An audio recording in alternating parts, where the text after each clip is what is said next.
High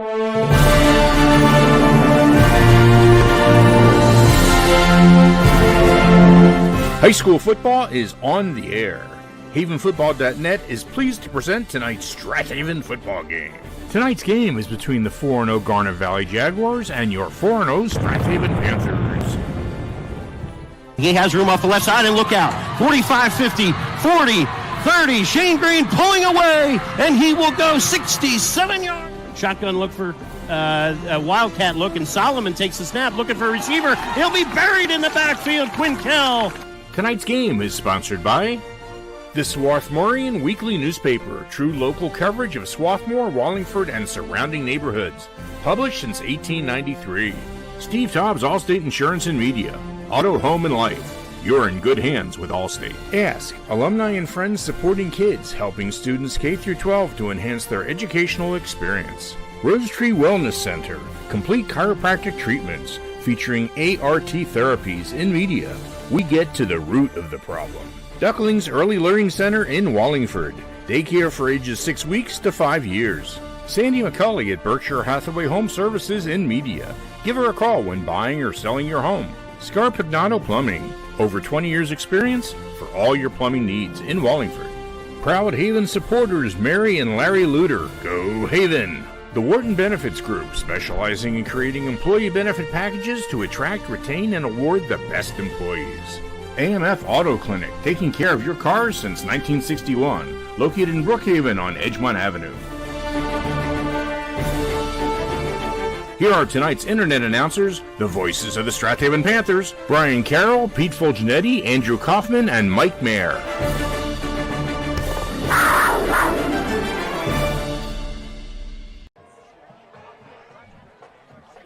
If you've been following high school football in Delaware County, and particularly the Central League, at all over the last 35 years or so, just a couple of names of local high schools have stood out near the top of the pack. For most of the 90s and early 2000s, it was the Strath Haven Panthers dominating not only in the Central League, but in all of District 1 with a record-setting district win streak, 4 straight trips to the state final, and a whole bunch of wins for a coaching staff that has been together for decades.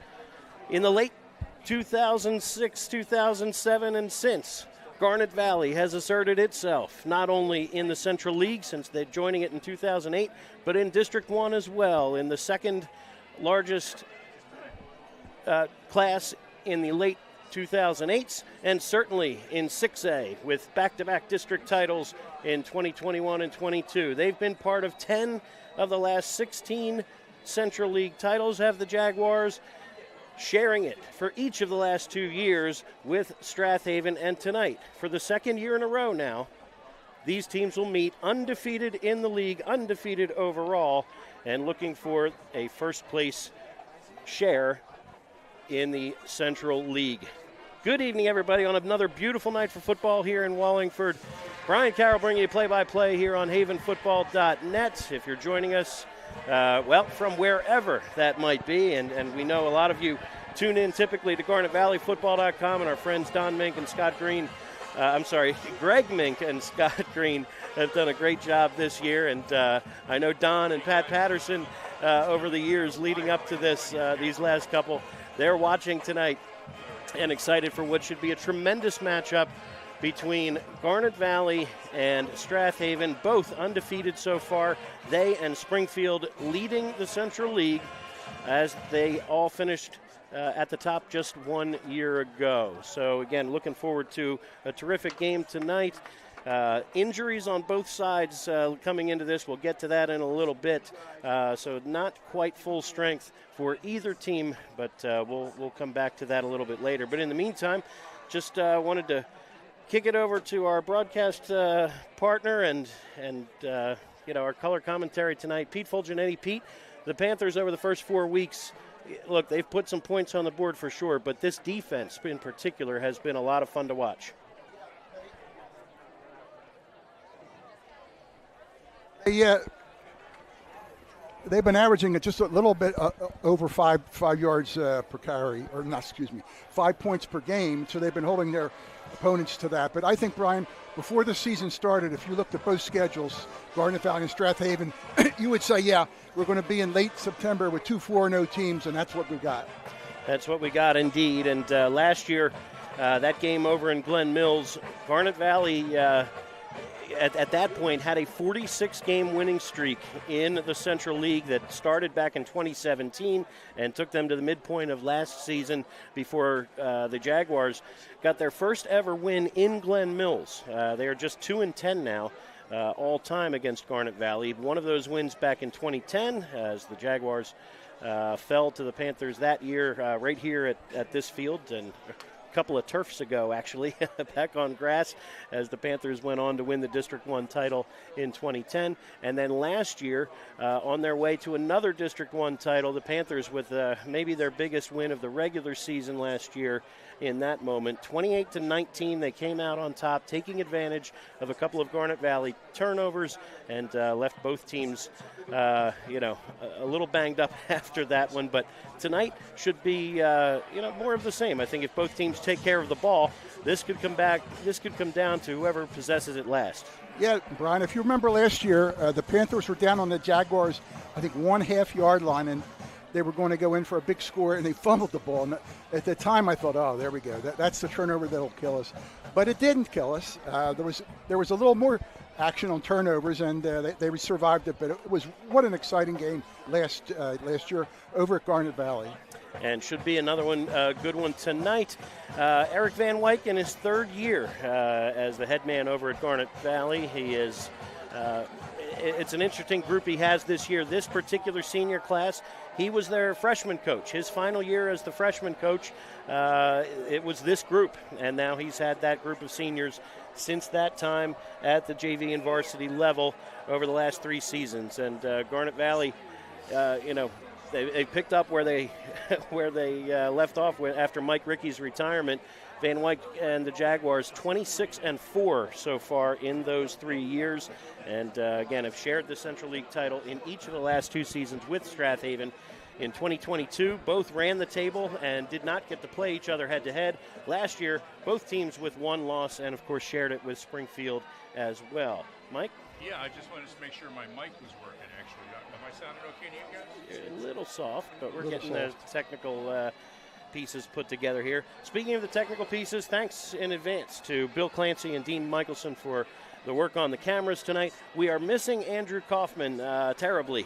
He will be back next week, but I hope he's enjoying a nice vacation. He is out of town this week, but maybe he sent us a note from his cruise ship. Okay, saying, good. Good luck. I said, sure, thanks. Yeah, we're going to miss him, and so we'll do the best we can with the stats and spotting tonight and over the next couple of days.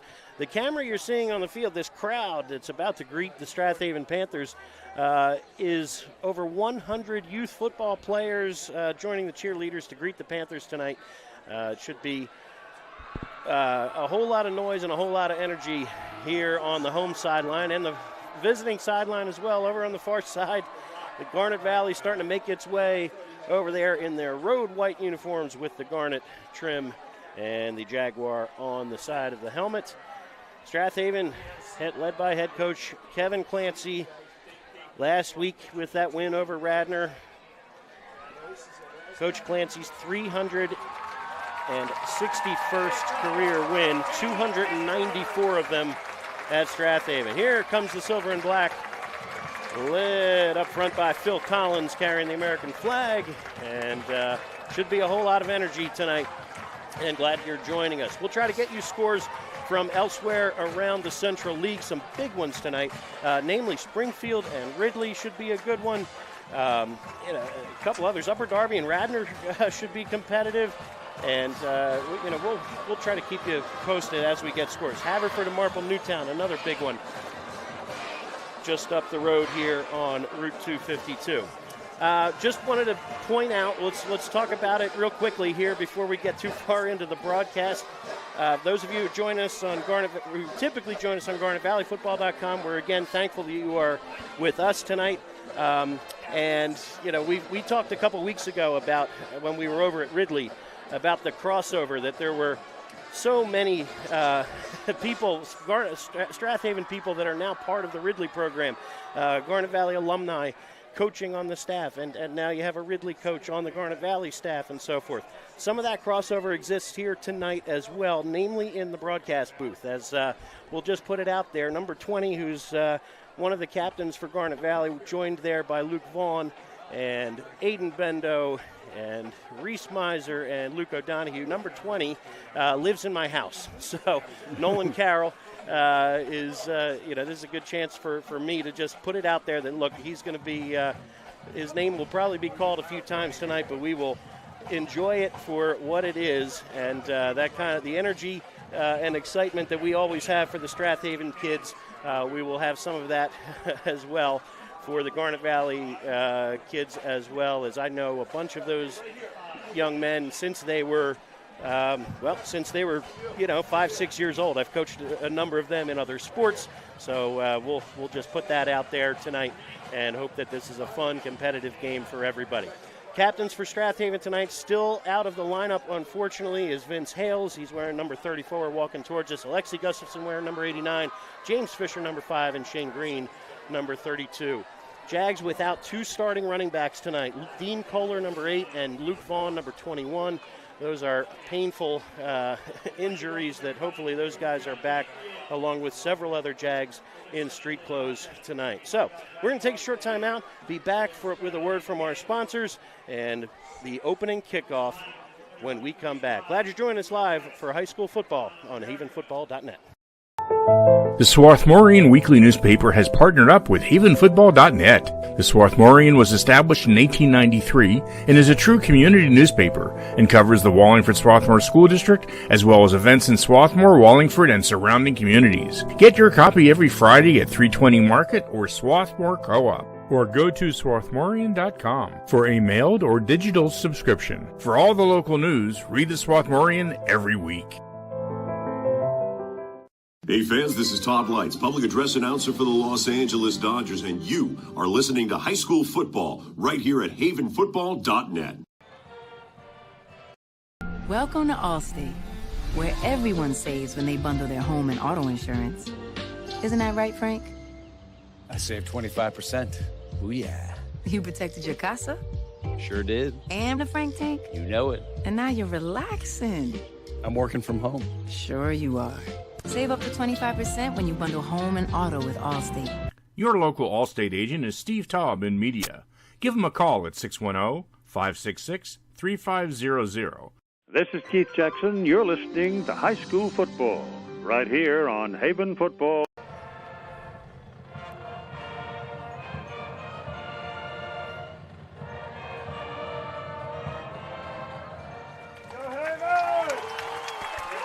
There's the Star-Spangled Banner as performed by the 12th man, the Strath Haven Marching Unit, who will be set up in the end zone to our right, over in the east end zone.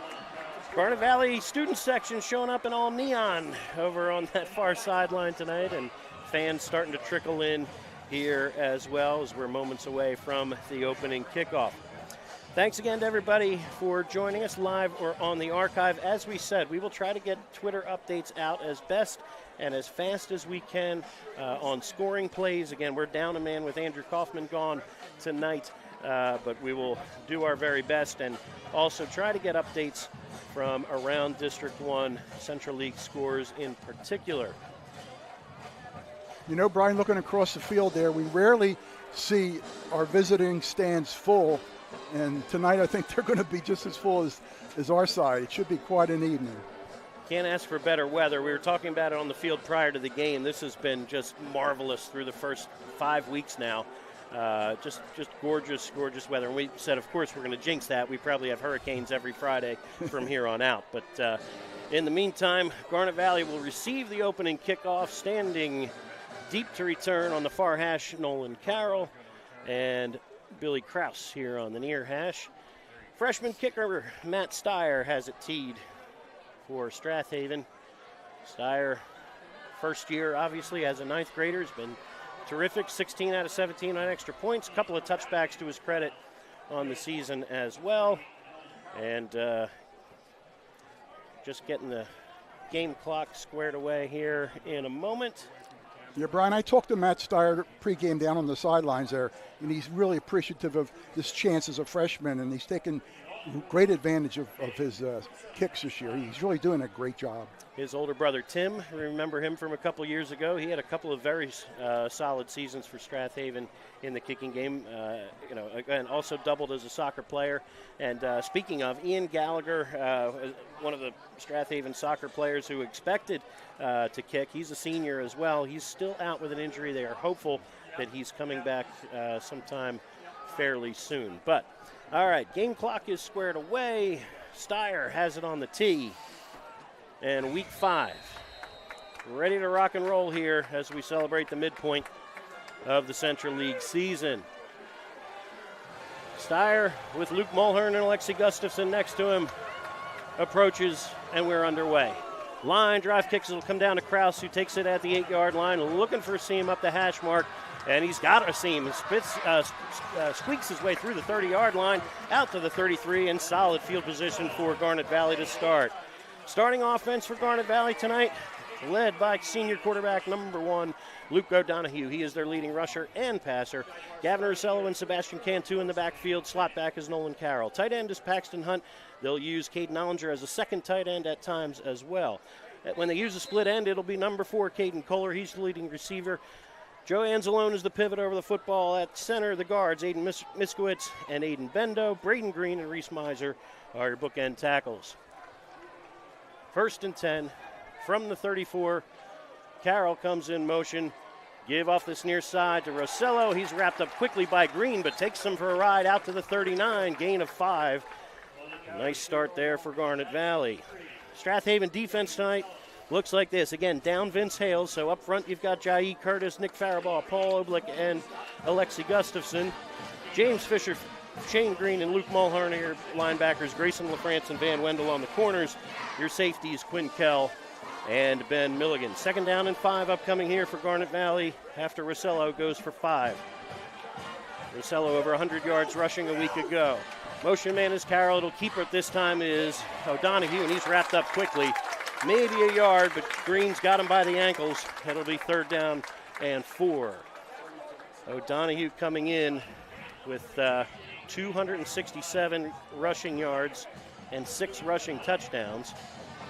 He's a Robert Morris lacrosse commit. So again, terrific athletes in the backfield as usual for Garnet Valley. Split to the far side is Caden Kohler. Tight end to the near side is Paxton Hunt, the junior. On 3rd and 4, Carroll in motion, that back, and they fire to the outside. Hitch is complete to Caden Kohler. 1st down yardage. James Fisher squashes him there, but they pick up the 47-yard line. Gain of 7 and a 1st down. Yeah, that short out pass, just enough to get the 1st down, but Garnet Valley's moving the ball. Well, Strath Haven, we've seen over the years, are to a point, especially between the 20s, willing to give up those short hitches and so forth. The offense just has to execute. Garnet Valley did so there, and they have a fresh set of downs at their 42. Jet sweep to Carroll, looking for room off that left side. Turns upfield, has the midfield stripe, and maybe a couple more. We'll see where they mark it on that far side. Carroll to maybe the 48 or so for another gain of 5. Now they say stepped out maybe at the 50. All right, call it 3, and 2nd down and 7 upcoming. Clock stopped momentarily with 10:02 to play here in quarter number 1. This drive for Garnet Valley started at their 34. From the midfield stripe, it's 2nd down and 7. 8-man front here for the Panthers, and they stood up pretty quickly there to the first man through. That's Cantu, the sophomore, for a couple. They'll bring up 3rd down and about 4. Sebastian Cantu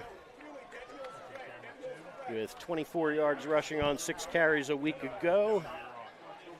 Came up as a special teamer midway through his freshman season, and due to those injuries in the backfield, has been pressed into service pretty frequently here through the first 4 weeks.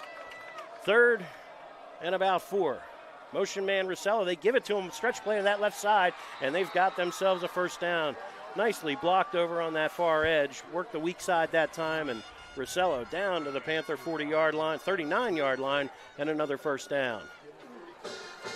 Getting good push there, Pete, off the left side. Yeah, the Garnet's been moving the ball, but they're moving it better when they go to the sides. Up the middle, Haven's been blocking it pretty well. But when they go off tackle, there's some yards to be gained. Garnet Valley from the 39 now. Wing to the near side, Carroll. Split end is Caden Kohler. Back to pass. They throw a little inside screen to Kohler. He's got a block and picks up a bundle down to the 30-yard line. I think just a hair shy of the first down before Jai Curtis comes off the defensive line to track him down. Gain of 9, and O'Donohue 2 for 2 throwing it so far to his favorite target. Kohler, go ahead, Pete. That little swing pass in the backfield, by the time he caught it, he had momentum going forward, and he got himself a first down, I think, well, almost a first down. It was a good play off the right side this time. The sides is where they're going. 2nd down and 1. Lots of options for offensive coordinator Rich Boyd and the Jags here from the 30-yard line. Carroll to the near side, give, and maybe a yard, and that might be enough to move the sticks. Not much doing there for Russello. Ran right into the arms of Nick Faribault, but only needed 1 to pick up another set of downs here. And unofficially, Gavin Russello 3 carries for 13 yards in the early going, and Garnet Valley on the move. Ollinger checks out. Caden Kohler back in. Timeout. Clock stopped momentarily here. Let's see here. Doherty checks in on defense, and it looks like an equipment issue for one of the Strath Haven defenders. All right, so Doherty checks in at corner as LaFrance checks out. Caden Kohler split to the far side. 1st and 10 here for O'Donohue and the Jags. Motion man is Carroll to the bottom of the screen as Cantu runs into James Fisher for maybe 4 or 5, though. Good push again. Linebackers are filling pretty well there, Pete, but Jags getting a good push up front. It's been a gain 4 or 5, now 6 yards. Yeah, that Jags offensive line's got good size, and they're starting to push Haven back a little bit. They're stopping the runs, but they're giving them 3 to 4 yards a pop. 7 on that last one. 2nd down and 3 now from the 22-yard line. Again, very favorable spot here for the Jaguars. Could see a shot down the field here. Knowing you're in 4-down territory in all likelihood. Carroll goes in motion. Give is to the near side, and Russello wrapped up that time. Mentioned the linebackers are filling. James Fisher got it done that time. Back to the 21-yard line. And that's about it. Actually, they'll put it up to the 20, so forward progress, I guess. Makes it 3rd and just a yard. So nice deep work by the defense. But still, Garnet Valley moving forward. Halfway through this first quarter almost. They break the huddle with 6:40 to go here. Clock ticks in quarter number 1. 3rd and a yard. Cantu off the left side. Didn't get much, didn't need much. Faribault on the stop, but Cantu moves it to the 17 and another first down. This is just a continuous drive, running the clock, just getting bits and pieces, but it's been a great drive for Garnet Valley so far. From the 16 now, O'Donohue brings in the play. This is the kind of drive that both coaches would love to have all night. Clock melting a few yards at a time. Cantu in motion. Give us to Russello, room off the right side. Fisher there to meet him. Curtis to clean up with Mulhern, but again, down to the 11. What a push up front. Looks like, boy, Strath Haven's right there to make the stop. You get up, and it's 5 more yards thanks to the push from the offensive line. These double teams up front, Pete, are doing the job. Yeah, Fisher's been playing very well from his linebacker position. He's been actually clogging the holes, and he's made, I think, 3 or 4 tackles already. 5:34 and counting here in the first quarter. Garnet moving it well. 2nd down and 5 to go here. From the 11. Motion man is Carroll, back to pass, looking over the middle they go. It is Paxton Hunt climbing the ladder and hauling it in for his 4th touchdown of the season. Garnet Valley on the board with 5:16 to go here in the opening quarter. Heck of a drive there for Garnet Valley, Pete. Yeah, that was just drive down the field, mostly runs, a couple of passes here and there, and then right down the middle between the goalposts there for the touchdown. Beautiful drive, and now Haven's got to respond. On for the extra point, fresh off the soccer field this afternoon. Mike Medici arrived about 30 minutes before game time. Not sure he got much of a warm-up. Joe Anzalone will snap it. Nolan Carroll on a knee at the 10 to spot. Snap is a good one.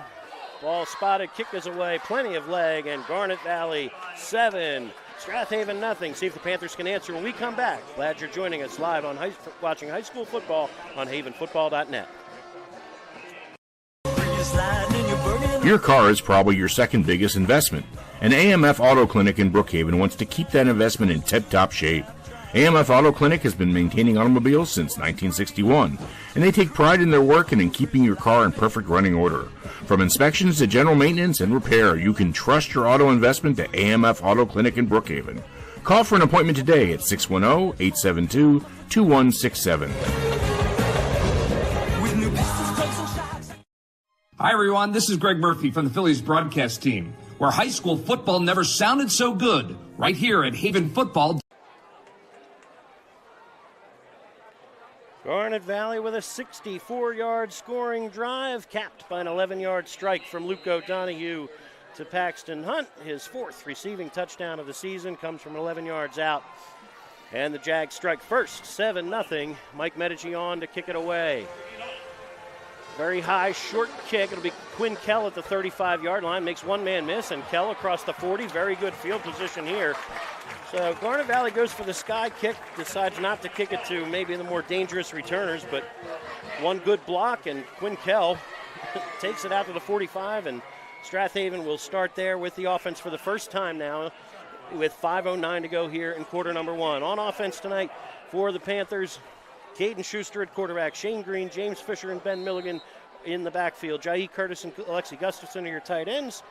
Flanagan, Faribault, Murley, O'Neill, and Collins up front. On first down, it's Shane Green looking for room, and just a few. Maybe a yard, and that's about it. It was stacked up well by Caden Ollinger and friends. Aiden Bendo in the mix as well. Not much of a push there for the Panthers up front that time. Defensively for the Jaguars, well, you know what, we'll get to that in just a moment here. Second down and 9 upcoming here for the Panthers. Milligan in the backfield with Shane Green. Wing to the near side is James Fisher. This is Milligan looking for room off the left side. Good backside pursuit. That's Reese Miser. No gain for Milligan, and that'll turn it to 3rd and 9 very quickly here. Panthers went 3 and out to start things last week against Radnor. They're trying to avoid the same fate here. Garnet Valley with an 8-man front, 6-2 look tonight.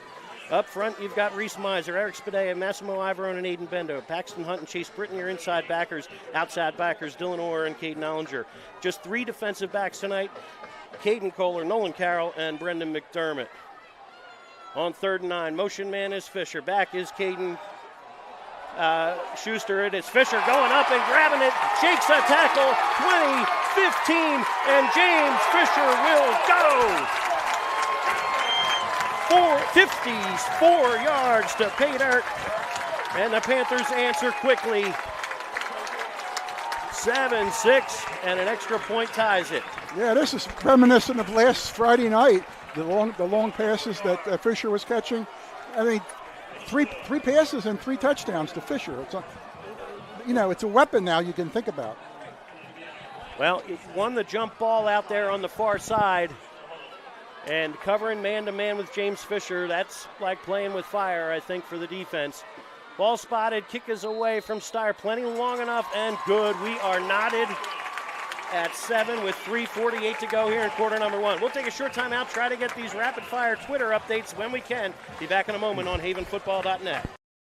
Alumni and Friends Supporting Kids is a fiscal partner of the Foundation for Wallingford Swarthmore Schools. ASK strives to bridge the gaps in access to educational resources so that WSSD students have a holistic school experience. ASK helps students K-12 with items, services, and resources to support and enhance their educational experience with a focus on academic, artistic, athletic, and social enrichment. ASK scholarship forms are available on the WSSD website as well as through the school counseling department. Hello everyone, I'm Ron Jaworski, former Philadelphia Eagles quarterback, and you're listening to high school football right here on Haven Football. Welcome back to George L. King Field. 3:48 to go in quarter number 1. Well, there's more than one way to skin a cat, I guess. Garnet Valley chews up about half the first quarter with a 64-yard scoring drive, and Strath Haven answers in just 3 plays. James Fisher hauls in a 54-yard catch and run off the arm of Caden Schuster, who's 1 of 1 thrown it tonight, was 3 of 3 last week, so he's on a hot streak as well.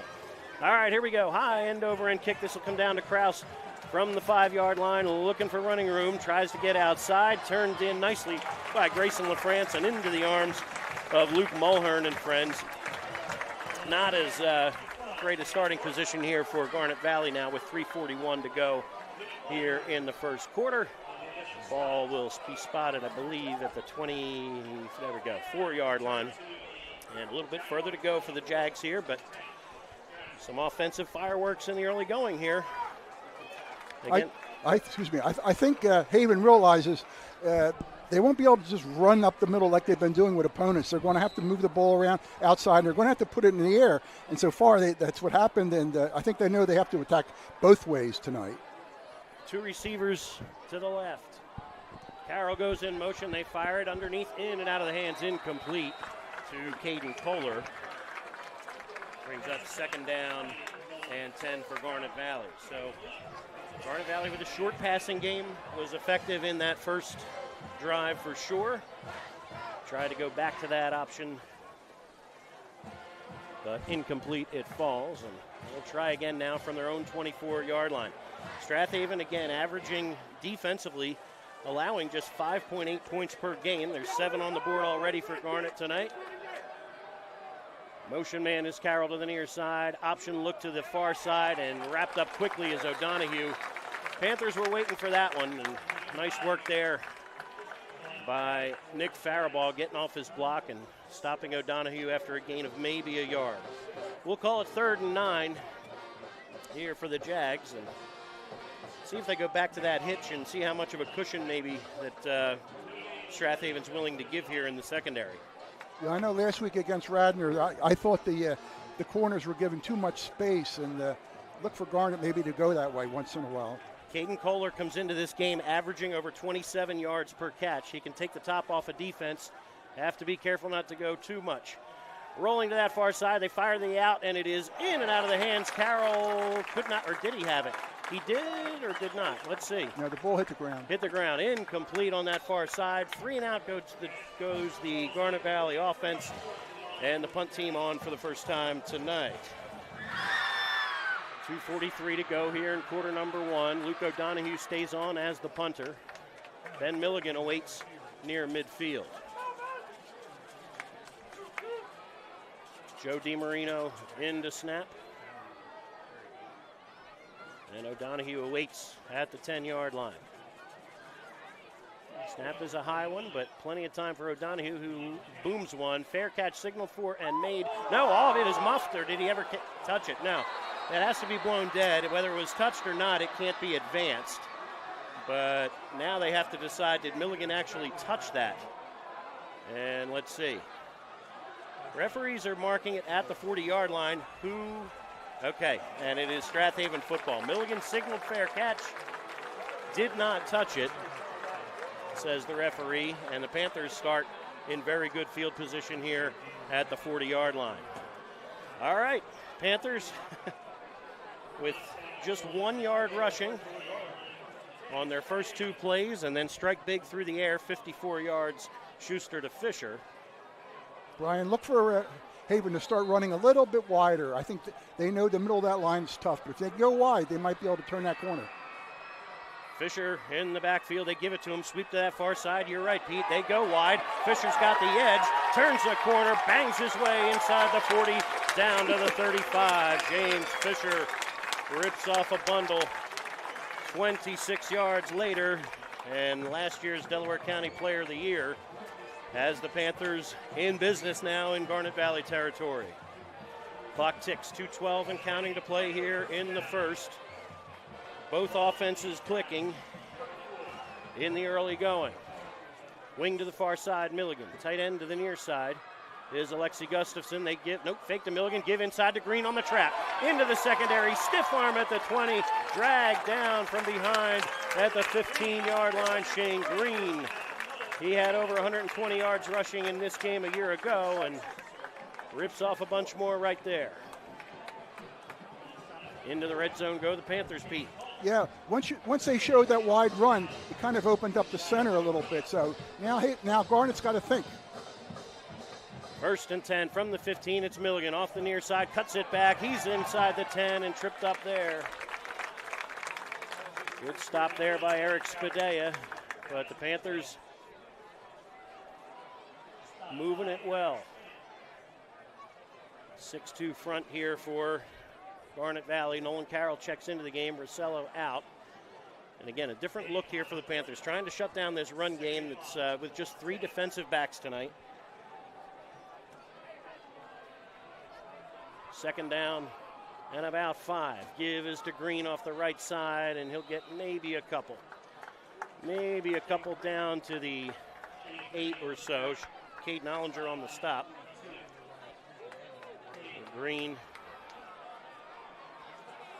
not officially, but I would think he's, if not the leading rusher in Delaware County coming in, has to be darn close, with 676 yards and 8 touchdowns leading into tonight. 25 seconds to go here in quarter number 1. Panthers 3rd and about 4. Milligan and Green in the backfield. Fisher in motion. Gives to Green. Room off the right side. Cuts in up the middle, and he's still going to be a little bit shy of the 1st down. Chase Britton there to make the stop. Britton, we'll come back to that idea in a minute as the Panthers have a decision to make at the end of quarter number 1. Strath Haven 7, Garnet Valley 7. We've reached the end of the 1st quarter. Be back to see what the Panthers decide to do on 4th and short on havenfootball.net. Looking for pre-K childcare with an emphasis on learning? Ducklings Early Learning Center is available for children 6 weeks to 5 years old within 1 block of Nether Providence Elementary School on Moore Road in Wallingford. At Ducklings, our college-educated teachers create a safe, nurturing, educational environment in our beautiful facility. Call Ducklings today for an appointment at 610-936-9400. This is Merrill Reese, voice of the Philadelphia Eagles, where high school football never sounded so good, right here at havenfootball.net. Welcome back to George L. King Field. Garnet Valley 7, Strath Haven 7 at the end of the 1st quarter. Brian Carroll bringing you the play-by-play, joined by Pete Fulcinetti and Mike Mayer. Thanks again to Bill Clancy and Dean Michelson on the cameras. And see what the Panthers decide to do here. 4th and 1, well within field goal range for Matt Steyer. Coach Clancy and the Panthers say, nope, we want to go bigger here. All right, 4th, and I believe about 2 to go here. They need the 5-yard line for a 1st down. We'll call it 4th and 2. Under center is Schuster. Green and Fisher in the backfield, split behind him. Toss to the near side. Fisher looking for room. Lowers the shoulder. Needed the 5. Got the 5 and a 1st down. Hunt and Britton, good pursuit. And Fisher got just enough, and he'll get 4 cracks at it from the 5-yard line. See, Brian, it's the same thing that when they run off tackle with that slant towards the sidelines, they can get 3-4 yards. When they go up the middle, it's very, very tough. Garnet Valley defense bending here at the edge. And the Panthers with 4 shots at it now from the 5-yard line. Schuster under center. 10-man front. Gives to Fisher. Cuts inside. Secondary effort will pick up a couple to the 3. 2nd and goal to go. Have some out-of-state folks watching tonight. Thanks to everybody at WWON for checking into New York. Have our daughter out in Chicago watching her brother and her dad at the same time. And an uncle out in Colorado checking in as well. All right, there we go. 10:50 to go here before halftime. 2nd and goal for the Panthers from the Garnet Valley 3. Give off the left side. Green loses the football maybe, but fell back on it at about the 4. Nice job by the defensive front there of Garnet Valley, holding their ground. Green lost the football, but fortunate hop for the Panthers. He falls on it, I guess, right about the 3-yard line for no gain. 3rd and goal from the 3. Shane Green, 5 carries for 22 yards here in the early going. Brian, you think they dare roll out and throw that little corner pass? Doubt it. I'm thinking they need 3 yards. They'll have 2 plays to do it. Schuster under center. Fisher off the left side in for the touchdown. Beautifully blocked over there by Sean O'Neill and friends, leading the way. And James Fisher in for the 2nd time tonight. This one on the ground from 3 yards out. 10 minutes to go before halftime, and boy, the Panthers with a nice answer there, Pete, after the punt gave them the football near the 40. Yeah, after Garnet Valley came out and drove the field, Haven's controlled the rest of the game here so far, and now they got a 14-7 lead. Ball spotted, kick is away, long enough and good. Strath Haven 14, Garnet Valley 7. We'll see if the Jags can answer when we come back on havenfootball.net. For your dream home, with over a decade of experience, Jess Mudrick knows the market inside and out. Known for her dedication and personalized service, Jess ensures every client finds their perfect match, from first-time buyers to luxury estates. A partner at the Sheridan Mudrick team and backed by Coldwell Banker Realty, Jess combines expertise with innovation, using the latest technology to make your buying or selling process seamless. For a real estate experience that's second to none, trust Jess Mudrick and the Sheridan Mudrick team. Visit SheridanMudrick.com today. This is Merrill Reese, voice of the Philadelphia Eagles, where high school football never sounded so good, right here at havenfootball.net. Strath Haven 14, Garnet Valley 7 here in the early going. 10 minutes to go here in the first half as the Panther defense forces a 3 and out. Garnet Valley had a couple of misfires in the passing game on that last possession. And a 60-yard scoring drive capped by James Fisher's 3-yard run. He scored once through the air, once on the ground now. And a 7-point lead here for the Panthers on their home turf. Steyer ready to go here. Carroll and Kraus await at the 10-yard line. It'll be Kraus once again, looking for room from the 6-yard line, up the far hash, has a little seam here, and the speedster takes it out to about the 27-yard line. Decent field position for the Jags offense, and see what they can come up with now on their 3rd drive of the evening. 9:54 to go here in this 2nd quarter. No score at the end of the 1st quarter with Ridley and Springfield. We'll keep an update on that one. Marple Newtown and Haverford head-to-head tonight as well. They are also scoreless at the end of 1. Motion man is Carroll to the top of the screen. Give inside. This is Sebastian Cantu driving the pile across the 30, out to the 32, maybe 33. Gain of 5 on 1st down. And if Garnet Valley stays patient with that run game, you know, Pete, that can wear a team down. Yeah, that last play, the last tackler there, if he gets through there, he could be on his way. He was the last line of defense there, so they got to tighten that middle up a little. 2 tight ends this time. Motion man is Carroll to the near side. They go off the right side the other way. And a couple more here. This time it's Cantu again. Sophomore stretches across the 35 to the 36 and bring up 3rd down and maybe a yard or so. All right, so good work there by this Garnet Valley line. And now you've got another Garnet Valley injury. Not good. They've already been a bit banged up coming in, and we will keep an eye on this one as well. All right, we're going to take a short 30-second timeout. Wish the best here for Garnet Valley lineman who's on the ground at the moment. Be back in just a moment on havenfootball.net. Nagging soft tissue injury, chronic joint pain? Give Rose Tree Wellness Center a call and see Dr. Tom O'Brien for a complete diagnosis and treatment. Dr. O'Brien specializes in active release techniques, ART. ART can deal with many issues, including chronic shoulder, knee, and ankle pain. Rose Tree Wellness Center also offers a complete series of massage therapy as well as general chiropractic care. Don't spend another day in pain. Call 610-789-5555 and make an appointment today. This is Merrill Reese, voice of the Philadelphia Eagles. And All right, welcome back. 3rd and about a yard here for Garnet Valley. Trying to convert off the right side, and I think enough for the first down. Let's see who comes out of the pile with the football there. Is that Rosello? Who was that? Turn around, young man. All right. Either way, it's enough to move the sticks. And yes, Gavin Rosello playing with a cast on that left hand, but again, 11 carries for 106 yards and a touchdown in last week's 49-28 victory over Lower Merion.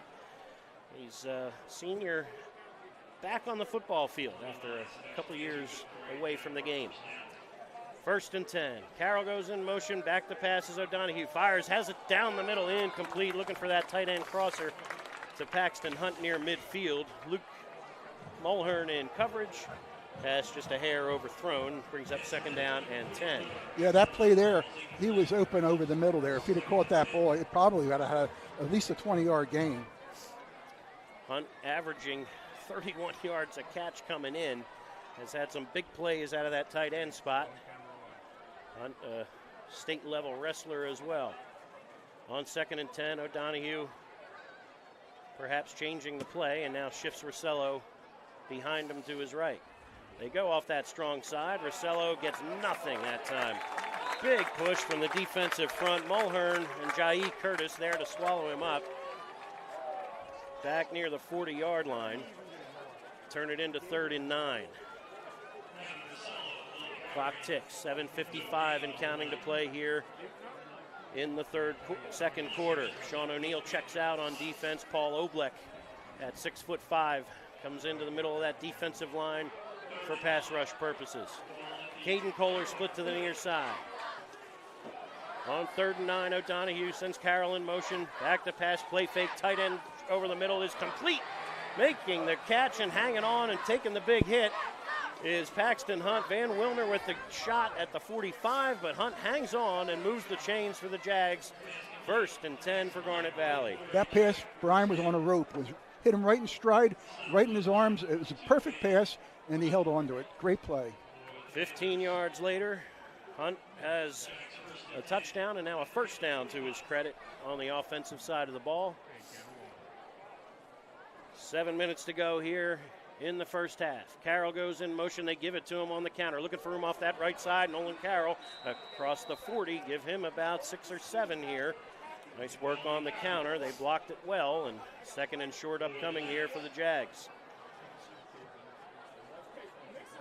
Carroll been a mix of pass receiving and in the run game for the Jags. 5 total touchdowns on the season. 3 of them receiving, 1 rushing, and 1 on an interception return that turned the Pencrest game on its ear a couple weeks ago. Carroll comes in motion again. Option look and turning it upfield. First down and more for Luke O'Donohue. That's the most running room he's had for the evening. Shane Green on the stop, but across the 30 to the 28-yard line goes O'Donohue. Give him about 10 and another first down. Garnet's mixing up their plays. A little bit of passing, a little bit of running, and they're really moving the ball well here. Strath Haven leading by 7 with 6 minutes to go here in quarter number 2. Jags break the huddle with a split end to the far side, Caden Kohler. Wing to that far side, Nolan Carroll. And they give off that right side. Not much doing that time for Sebastian Cantu. Met there by Mulhern and Jai Curtis once again. Still, positive yardage for the Jags. Give him a couple more to the 26. You know, this is effective. Even if it's not huge chunk yardage here. Look, Cantu with 6 carries for 26 yards unofficially.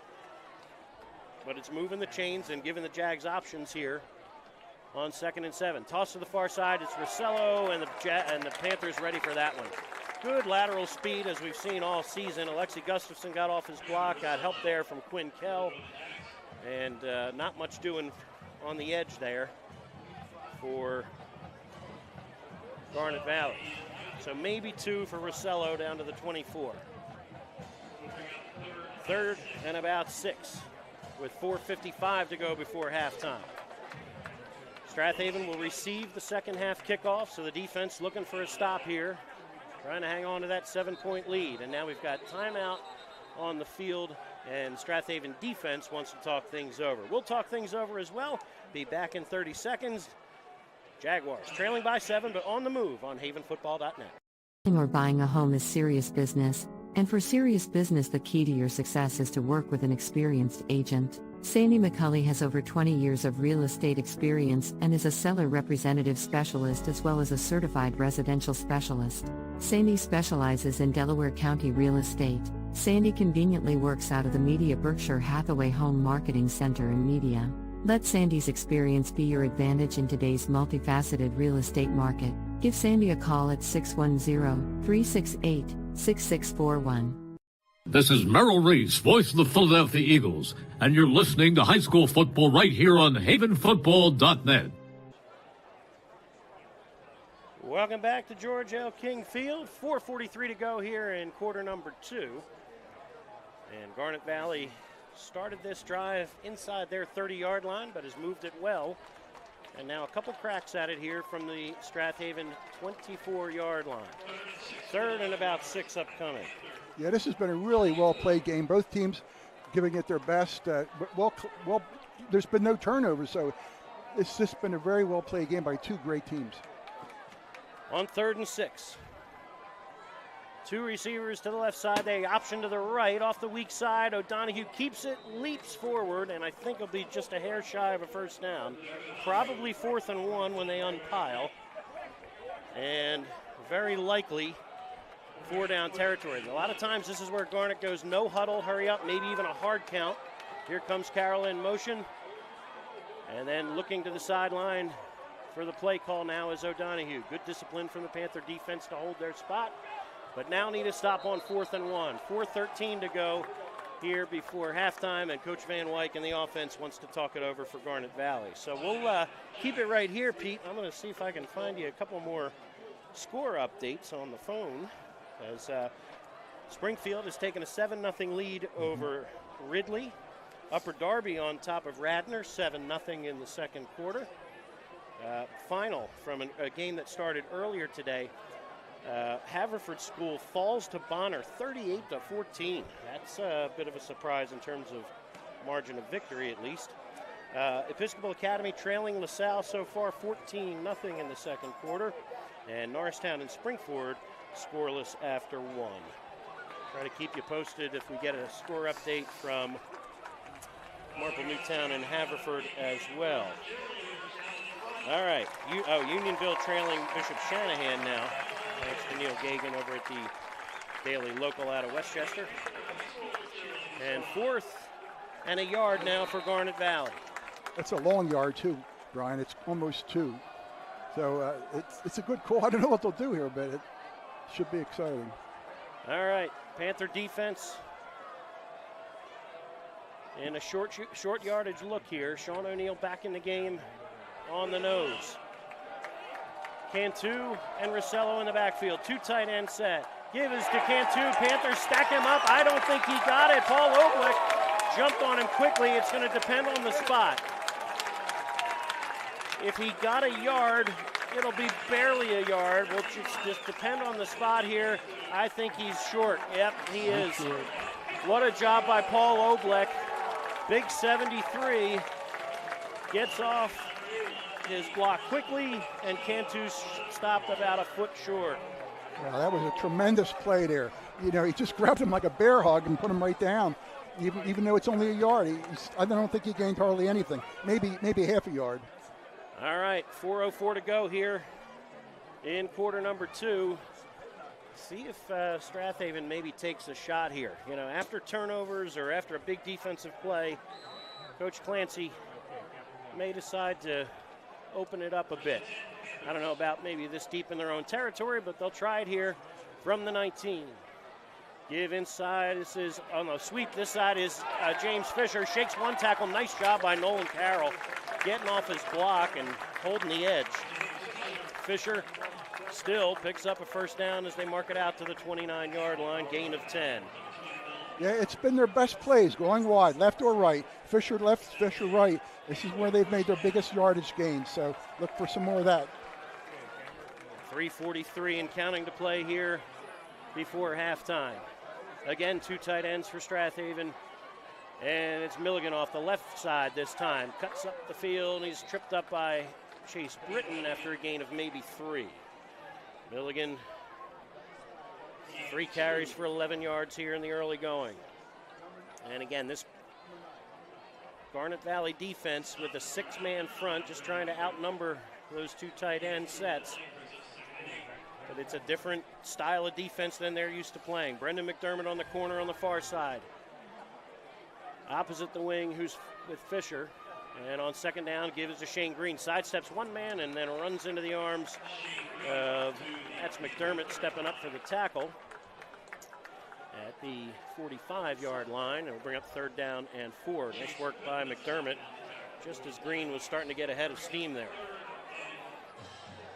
Clock ticks, 2:43, 2:42 and counting to play here in the first half. Strath Haven leading by 7. Will receive the second half kickoff. But would love to keep the chains moving right here. Now a little bit of confusion here. They may need to burn another timeout if they don't move quickly. Schuster breaks the huddle with again 2 tight ends. And they are counting it down quickly on that far sideline. You may be in danger of a delay game here. And there it is. Yep, that is bad mistake there for Strath Haven. 3rd and 4 just turned into 3rd and 9, and that's first penalty of the night for the Silver and Black, a costly one. Sometimes you have to have that internal clock and kind of sense what's going on, and like you called it, running out of time, and that's exactly what happened. So the back judge is counting down the play clock is on the far sideline, on the Garnet Valley sideline. I could see him from up here. Not as easy, perhaps, from the line of scrimmage for the quarterback and others. But in the meantime, 3rd and 9 now. Very different feel here for Strath Haven from their own 31. 2 tight ends. Fisher in motion.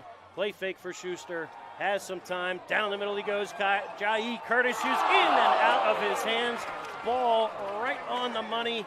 McDermott in coverage, and Jai would like to have that one back as the big fella would have had a big play down near the 30-yard line. I tell you, Schuster in the last 2 weeks has been on the button with those passes. He's hitting his receivers right in the hands. He's really playing great at quarterback. All right, 2:08 to go here before halftime, and very different feel now for Garnet Valley. 3rd and 4, you could convert there, but the penalty turns it to 3rd and 9, and now you're punting the ball away to Garnet Valley. Nolan Carroll stands deep to return at the 30. And Milligan lets it go. It's a wobbler off the side of his foot. Takes a Strath Haven hop across midfield and rolls dead at the Garnet Valley 39 with 1:56 to go here before halftime. Well, Panthers, that could end up being a costly mistake here as he gave the Jags the football back with 1:56 and 2 timeouts in their pocket. And I think the Jags, Brian, are going to put the ball in the air here. 1:56. They got timeouts. They got some good receivers. I think you're going to see some passing. Could be. O'Donoghue, 4 out of 7 throwing it for 44 yards and a touchdown. Caden Kohler and Paxton Hunt with 2 catches apiece. Kohler split to the far side. Hunt tight end to the near side. On 1st and 10 from the 39. Motion man is Nolan Carroll. Back to pass. They fire the hitch underneath. This is Kohler with a grab. 1st down across midfield and into Panther territory at the 48. Gain of 13 for Caden Kohler. He's got 30 yards receiving. And just like that, Pete, Jags on the move. You mentioned it, the idea that they could put it in the air, and there you go. They got the receivers. They got the sidelines to stop the clock. They got timeouts in their pocket. If you want to score, that's probably how you have to do it with 150 left in the first half. Plenty of time left for the Garnet Valley offense here, now in Strath Haven territory at the 48. Motion man is Carroll. They give inside on the dive for maybe 5 more yards here. Good push from Cantu. Nice work there from the offensive line. Well spotted at the Strath Haven 44. Garnet Valley goes no huddle here. 2nd down and 5. Carroll comes set, slot to the near side. On 2nd and 5, O'Donoghue looking for the tight end and going down to a knee and making the grab is Paxton Hunt once again. Down the seam to the 28-yard line. And the Jaguar offense is clicking. Clock stops momentarily while they reset the chains.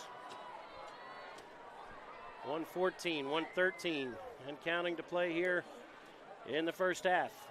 O'Donoghue, slant, caught by Caden Kohler. He's dropped by Ben Milligan and friends at the 15-yard line, but that's another first down.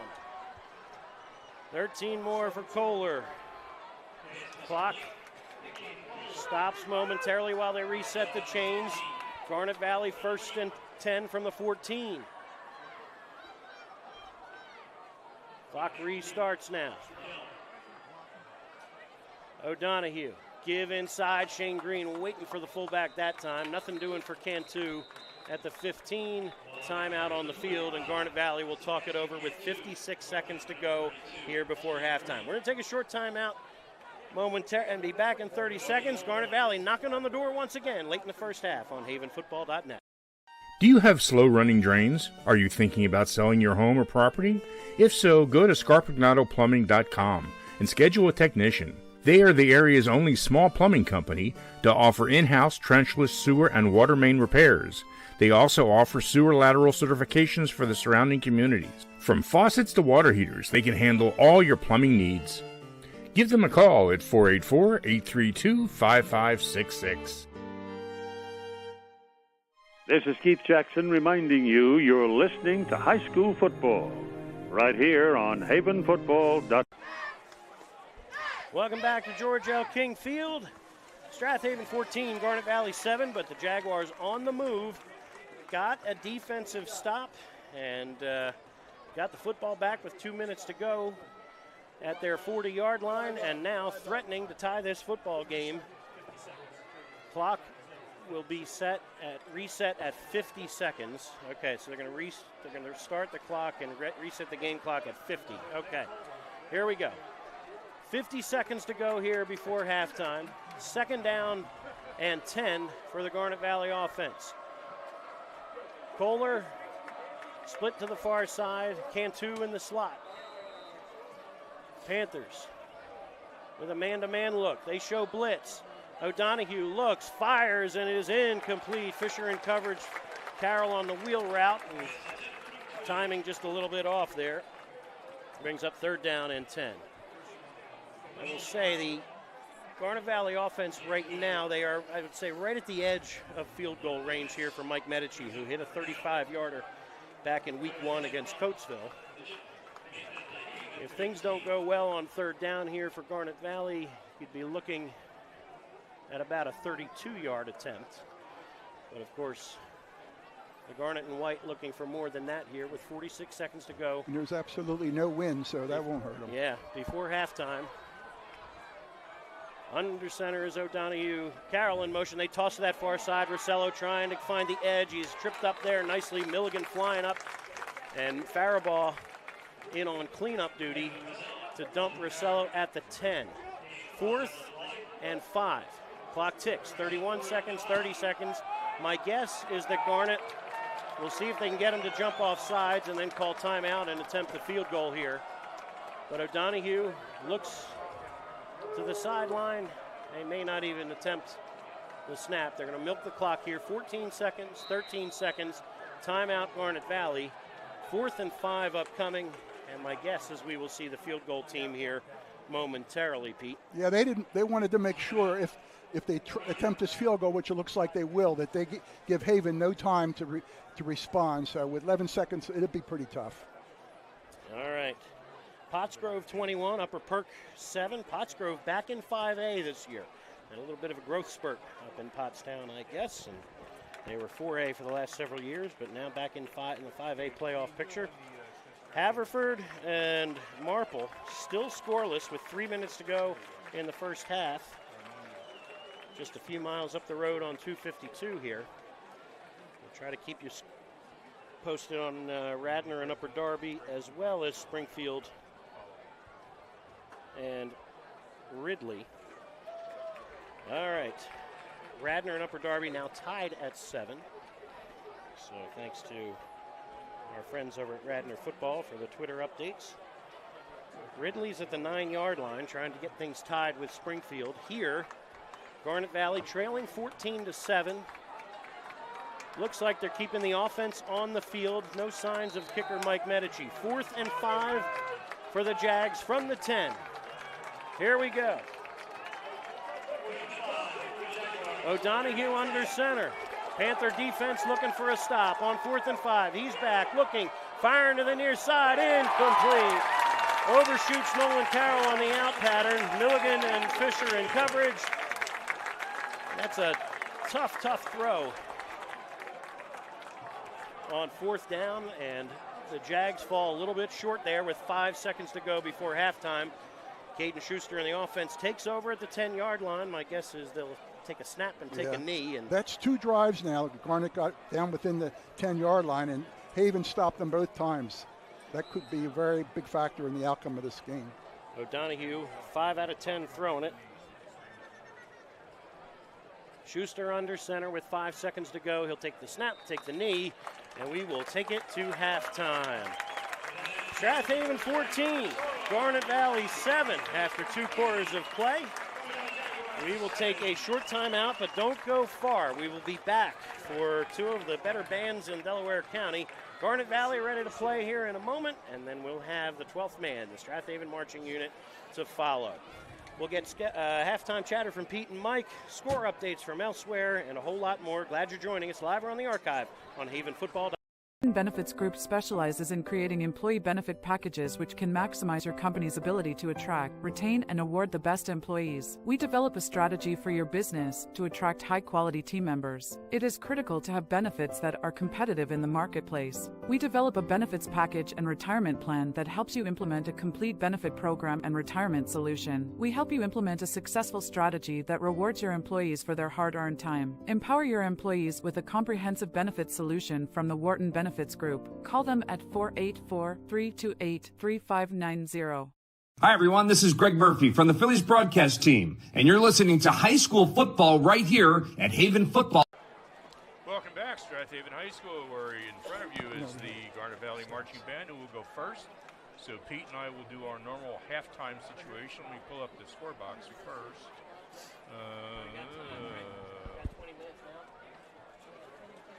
There we go.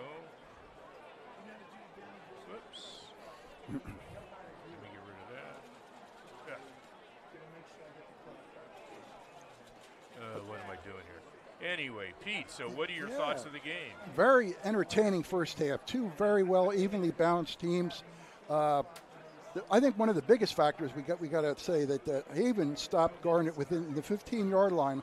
2 separate drives, possible 14 points they could have had, and they stopped them both times, which could be a very important factor in the outcome of this game. Haven has a 14-7 lead, and they will get the second half kickoff, but it's just been a well-played game. Garnet's run the ball shorter yardages. Haven's had some bigger plays, but they're just 2 evenly matched teams, and it's a one-score difference right now. This could be a 21-7 game if Curtis had caught that ball. That was quite a pass. It hit him right in his hands. Yeah, well, it's, but he's covered, and that makes it difficult to catch, obviously. You got to believe Schuster has become a really efficient quarterback the last 2 weeks. When he's missed it, it hasn't been that he's missed. It's been the ball was dropped. He puts it right in their hands. So you may see a little bit more of that in the second half, but this is just a very well-played game. It could be turnovers to determine the outcome, too. Well, it could be. There's only been 1 fumble, and Haven recovered it at the goal line, so it was not an issue. But the reality is that I think that Garnet Valley has lost, as you pointed out, several opportunities to put the ball in the end zone and it failed. I'm a little surprised they didn't go for 3 points, but I don't know how good their field goal kicker is, so that's understandable. Well, Brian said that he could hit from the 35, and that was well within his range. But I think Garnet thought, we can get this first down or maybe punch it in for 6. Yeah, and obviously, we've been talking to the Eagles head coach. Yeah. So, I've been really impressed. I think, surprisingly enough, Haven came in and got pushed all over the field. Defensive line was definitely giving up yardage on the start. The first series, they were pretty much, defense was a good 2 or 3 yards pushed back, and Garnet Valley's taking advantage of it. But Haven, as usual, starts to tighten up a little bit, understands a little better what's going on. Well, also, what's happened, Mike, is they have one less D-back back there. They put an extra linebacker in the box, to close up the gap. And Fisher's had 3 or 4 solo tackles with got wide open gaping holes, and he went in and plugged it. So, they've made that adjustment, and after that adjustment, they've kind of controlled that running a lot better. Well, yeah, I think it's gonna be interesting to see what kind of adjustments are made. I mean, generally you don't adjust too much in high school because it's high school students, but we'll see what they're able to do. Actually, I think for the most part, other than Garnet Valley's coach saying we got to get this ball over the line. I mean, we can't get this close and keep failing. Let's just keep doing what we're doing. And I think Haven's got to basically say the same thing. We got to just stay tough, make sure we don't give them the breakouts. And, of course, Garnet Valley's going to be focusing, as I'm sure any team we play, not to give Haven the big plays. But you know what I'm glad to see, though, and it started last week, Haven can put the ball in the air and move it in the air. And now defenses have to think about it. We can put 10 in a box, but if Fisher gets out wide and breaks one, he's gone. Well, the 10 in a box is a problem, too, because if, in fact, your linebackers are not set based on what's being run, and our lineman or running back seals off that linebacker, there's nobody there. Yeah. I mean, once that running back gets past what's essentially the secondary line of linebackers, which is playing, 3 yards from the ball? Correct, yes. There's nothing but green. Yeah. And with the speed that we have, depending on where that one cornerback they have playing deep, depending on which side of the field he is, all that's going to happen is as soon as our running back breaks the plane and looks, where is he? I'm running away from him. I got the whole field in front of me. So I think Strath Haven in the second half, I know they're a running team, but I think you'll see them put the ball in the air. Not a lot, but they'll pick their moments and try to catch Garnet Valley, out off balance. It's going to depend on how well their running game's going. If they're getting if they're getting first downs all the way down, they'll stick to that. Right. But it's hard to run constantly against this Garnet Valley line. They're big. It's the biggest line we've. You will wear them down. This is the biggest line we've played against all year. Yeah, no doubt. And they're very good, and they're not only big, Mike. They're quick. Well, from what we've seen so far, Springfield is having trouble handling Ridley. Ridley we handled pretty easily. Springfield's the next real contest that if we were going to look ahead of ourselves, which Coach Clancy never does.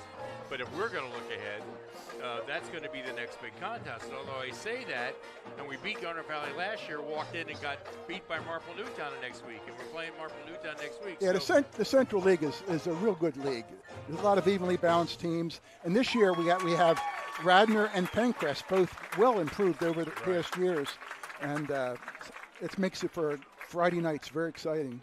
It sure does, and of course we've been blessed with really good weather. I mean, it's a little warm if I was running around 50 pounds with the pads on, but as a civilian yeah, but think about it. This is Game 5. When we close tonight, the season's half over. That's right. We haven't put a jacket on yet. Not even thought about it, quite frankly. We had one almost cool night, but that was about the size of it. Yeah. All right, so what do you want to talk about, Phillies or Eagles? Neither. Let's talk about the Eagles. But what are the Phillies doing tonight? I don't know what they're doing, but I can tell you what the Eagles are doing.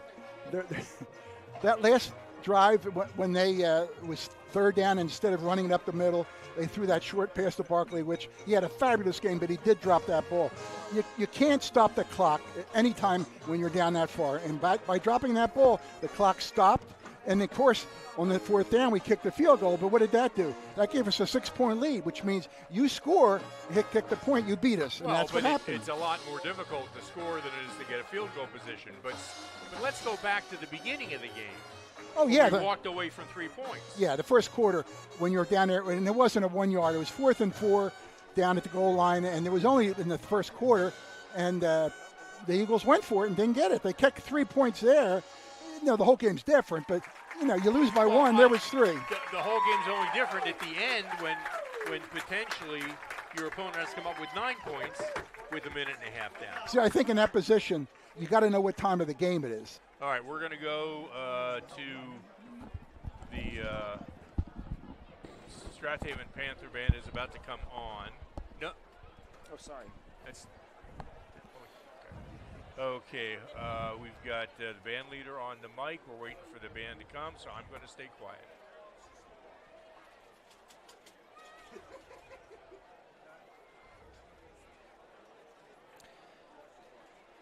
Good evening, folks. We're just waiting for Garnet's pit to be clearing their equipment and Strath Haven's pit to come on in. And the bands are getting ready.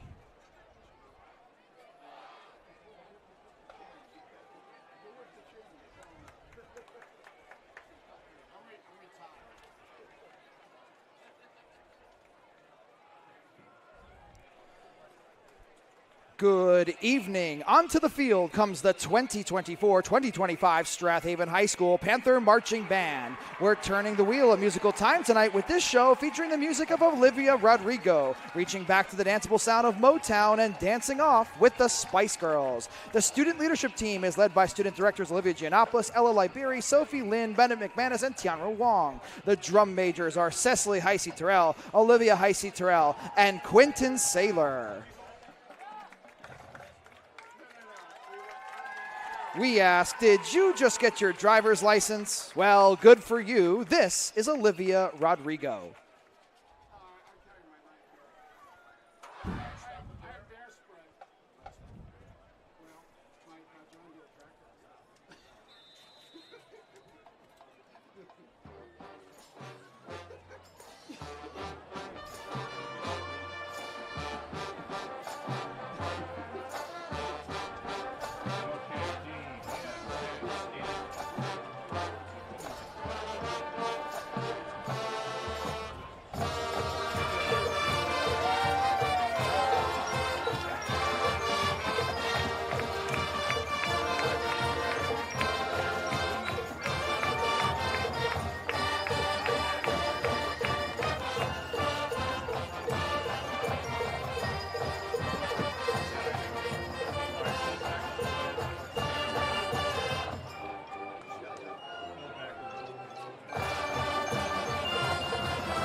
Get ready. We'll have you dancing in the street all weekend after you hear this medley. Keep going and don't stop in the name of love. Sugar Pie, Honey Bunch. I know I can't help myself, so reach out and I'll be there. These are our Dancing Panthers, and this is the sound of Martha Reeves and the Vandellas, the Four Tops, the Supremes, and the Temptations.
time to end the show with salsa, samba, and pop. It's Spice Up Your Life by the Spice Girls.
The pride of Haven, the Strath Haven High School Panther Marching Band. The band is under the direction of Assistant Band Director Mrs. Haley Lombard, Pit Director Mr. Richard Michael, and Drumline Instructor Mr. Houston Rudolph. Miss Valerie Schliega directs the band front and the dance line with Silks Instructor Coach Aria Boris. Dance team instructors are Miss Gigi Iannello and Miss Rosie Iannello. For the Panther Band, I'm Nick Pinataro. Have a great evening, and let's go Panthers!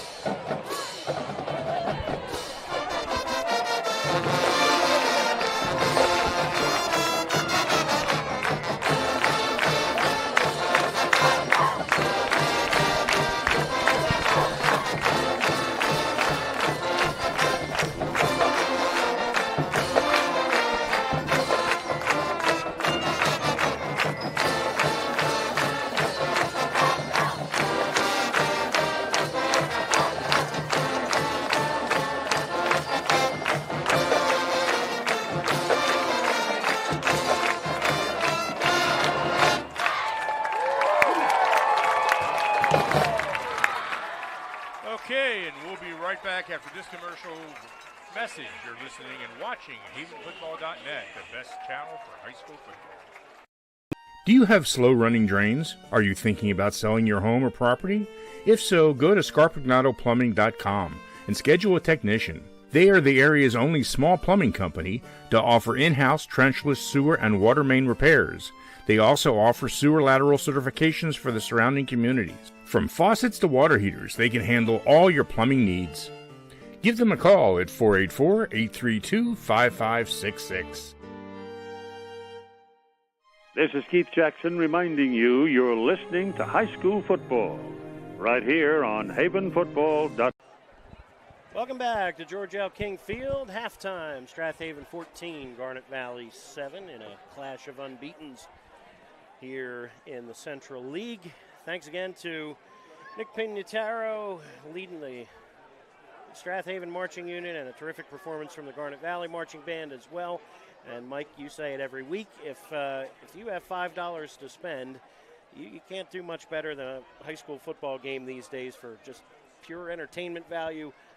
Knock on wood, phenomenal weather here in the Delaware Valley every Friday night so far. And, it's just a terrific atmosphere, especially when you have good fan bases here making a lot of noise. Even if you don't have a good team in a given year, even if it's a struggle, these kids play their hearts out. The cheerleaders are all cheering their hearts out. The bands are playing their hearts out. I mean, basically I could drop you in the middle of a high school football game, and unless you knew what the score was, you had no idea what the score was, but based on the way they play and stuff. So, and the enthusiasm. These are parents in the stands and family, and, nobody's living and dying by wins and losses. As a matter of fact, I would think that once you get a good night's rest, you hardly remember what happened, except for us. We wear our hearts on the sleeve in this booth. I can name more than a few players that'll think about this game for the days and weeks and maybe years to come. But in the meantime, good effort from both teams in the first half. Garnet Valley actually outgaining Strath Haven 179 to 135 in the first half. The really big plays were Garnet Valley with 2 red zone drives that came up empty, foregoing short field goal tries, trying to get 7s on the board, came up short on 4th down a couple of times, and Strath Haven hanging on to that 14-7 lead after Garnet chewed up most of the first quarter, or really the first half of the first quarter, with a 68-yard scoring drive capped by a Luke O'Donoghue to Paxton Hunt touchdown from 11 yards out. Strath Haven needed 3 plays to answer a 54-yard strike into the arms of James Fisher, picking up where he left off last week with 2 long touchdown receptions off the arm of Jack Schuster. And, in terms of total plays, Haven, we do not have time of possession stats in front of us. That's Andrew Kaufman's department, and Andrew is not here tonight. So we're doing the best we can, but he is watching from Alaska as we speak. So, Andrew, we miss you. And Garnet Valley, again, controlled the ball, controlled the clock for much of the first half. But 179 yards, 88 of those through the air, as Luke O'Donoghue, 7 out of 12 throwing it in that first half. 4 catches for Caden Kohler, 3 for Paxton Hunt for Garnet Valley. In the rushing department for Garnet Valley, Gavin Rossello leading the way, 8 carries for 34 yards. Sebastian Cantu, 8 carries for 31 yards. Nolan Carroll, 2 carries for 10, and O'Donoghue, 4 carries for just 17. So, again, the Strath Haven defense has done the job so far in the run game, but we've seen the explosive plays from Garnet Valley in the past, and they'll look to do that, get that going in the next 24 minutes. Strath Haven, on the other hand, 81 yards rushing, 54 passing in that first half. James Fisher with 100 all-purpose yards, 46 on the ground, 54 through the air. A couple quick score updates from around District 1 as the players get ready to start this second half. Avon Grove and Downingtown West, a bit of a surprise. Undefeated Downingtown West, state-ranked. They are knotted with Avon Grove 13 all at halftime. Bishop Shanahan 28, Unionville 17. CB West and CB South, the defending 6A champs from a year ago. CB South, they have their hands full tonight with their school district rival. West has them tied at 10 at halftime. Council Rock South trailing Upper Dublin 17-7. Haverford and Marple Newtown scoreless at half. CB East and Pennsbury tied at 14. Springford trying to rebound from the loss of their all-state quarterback, Matt Zollers. They lead Norristown 14-0. Oxford on top of Sun Valley 14-0. North Penn over Penridge 17-0. Perk Valley with 3 fumbles, but still leads trails Owen J. Roberts 6-0. Upper Perk 21, Pottsgrove 14. Ridley trails Springfield 7-6 at halftime. Ridley scoring late in the second quarter, but missing their extra point. So 7-6, Springfield on top. Souderton 34, Quakertown 15. Upper Darby over Radnor 14-7. Coatesville all over Westchester East 35-7. And LaSalle leads Episcopal Academy 28-3. All right, the Garnet Valley kickoff team back on for the second time this evening. Mike Medici, senior captain of the soccer team, has it teed just inside this near hash. James Fisher awaits at the 10-yard line, flanked by Shane Green and Ben Milligan. I wonder, though, if Garnet Valley will choose to kick it to one of the up men instead. Barlow, Mulhern, and Kell await at the 30-yard line as well. We'll see what Medici decides to do, and they do boom it to the corner on that far side, and out of bounds it goes inside the 20-yard line away from Shane Green. Penalty flag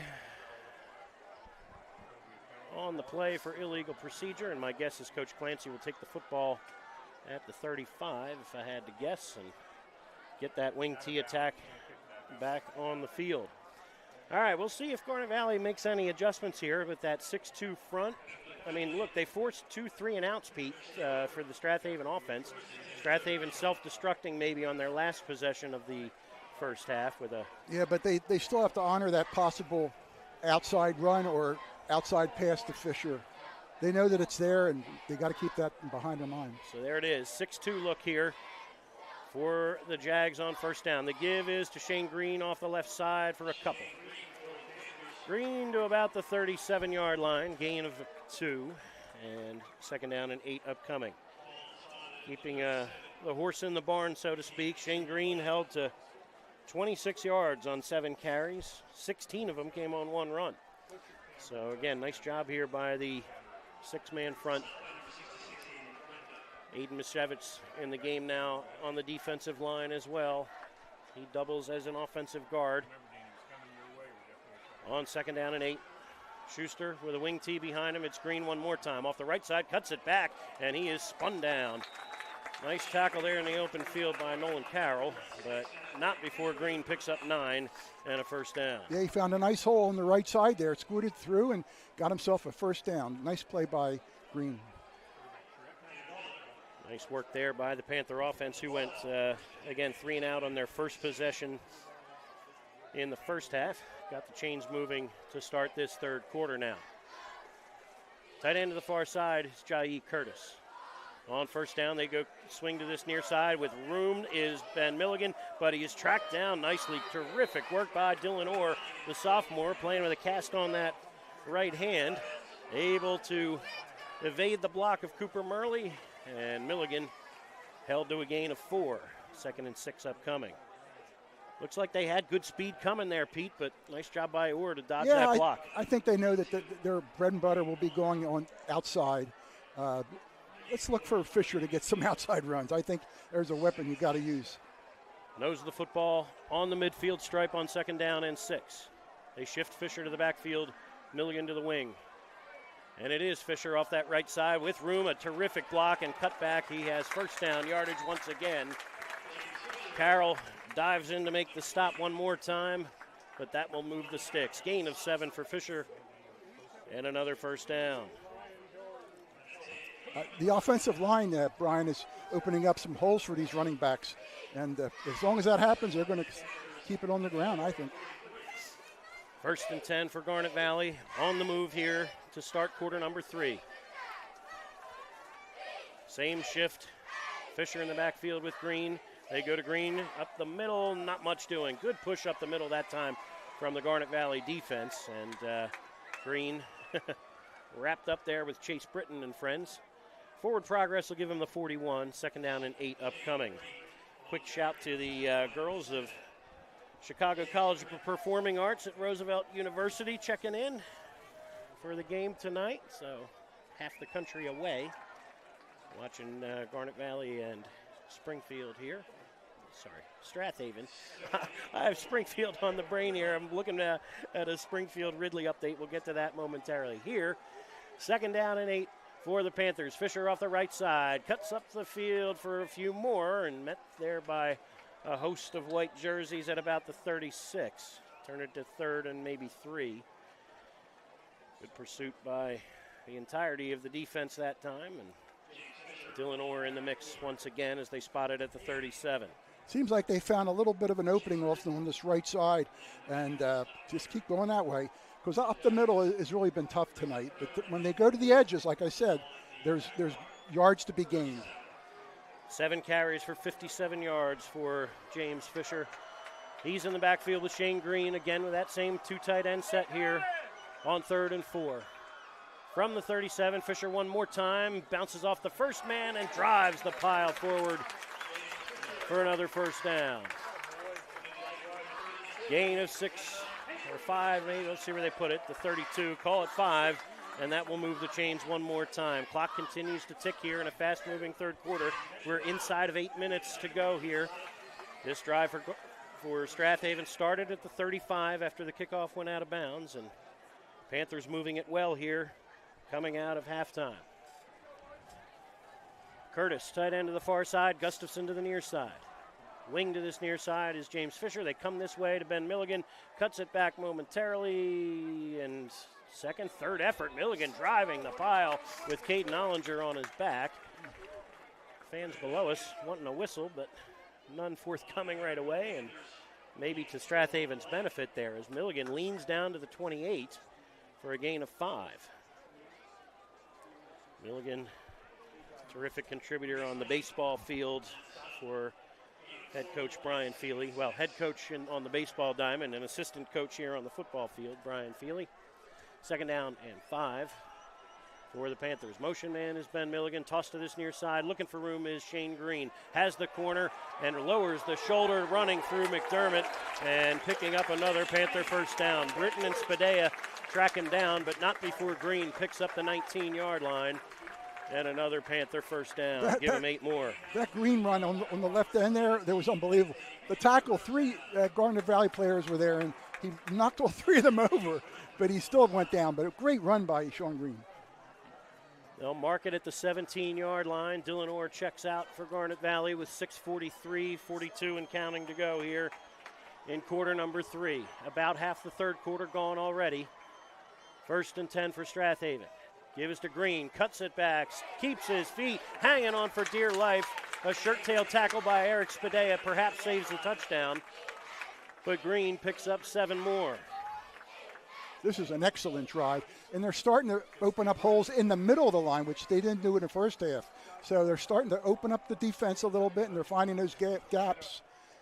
I just said maybe that's the Carroll curse coming into play. I said, boy, Garnet Valley's really kept the horse in the barn, speaking of Shane Green, but he's starting to find his sea legs here in this third quarter. We're inside of 6 minutes to play in the third.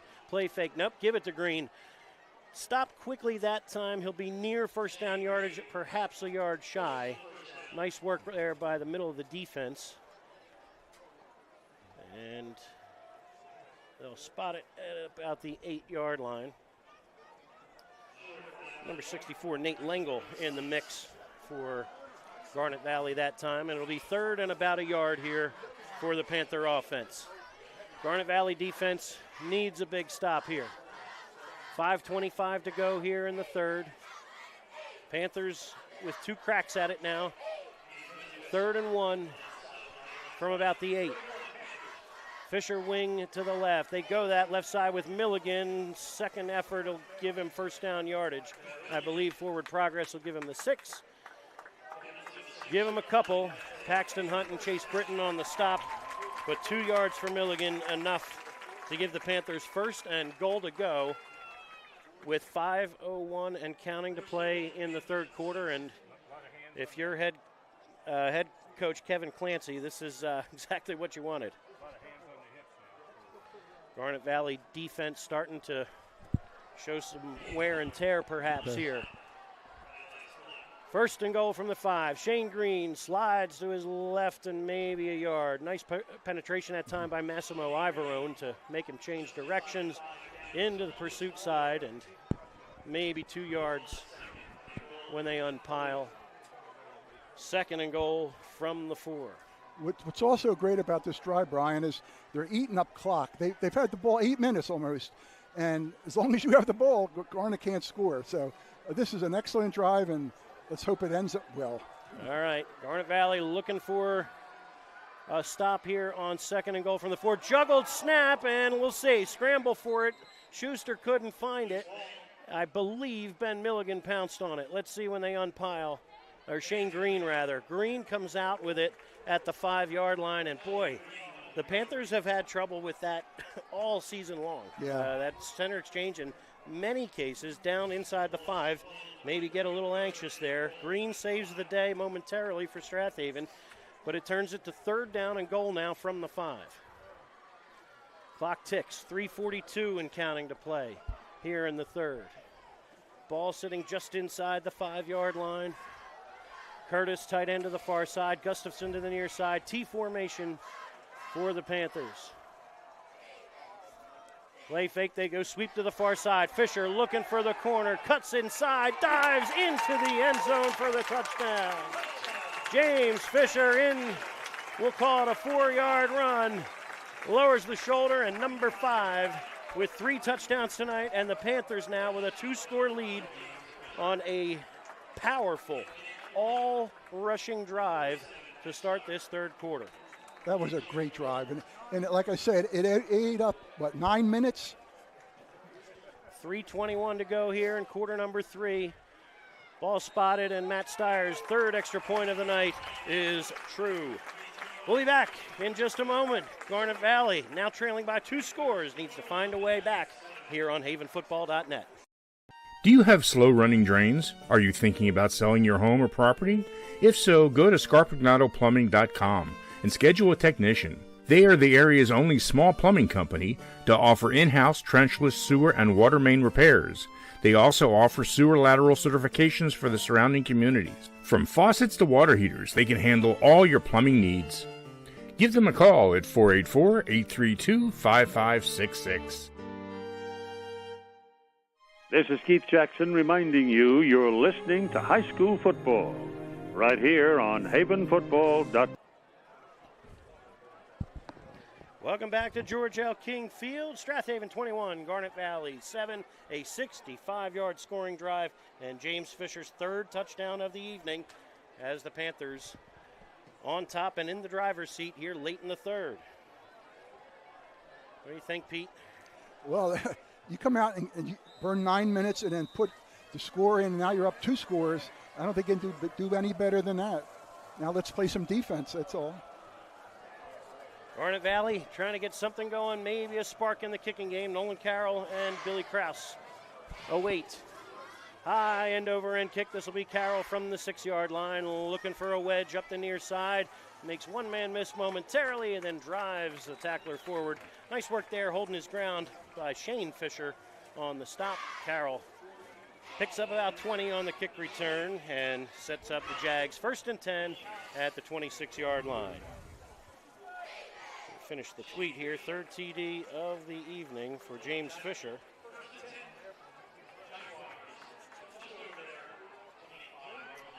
And now Luke O'Donoghue in the offense for Garnet Valley. Let's see if they perhaps need to open it up a little bit more in terms of the passing attack.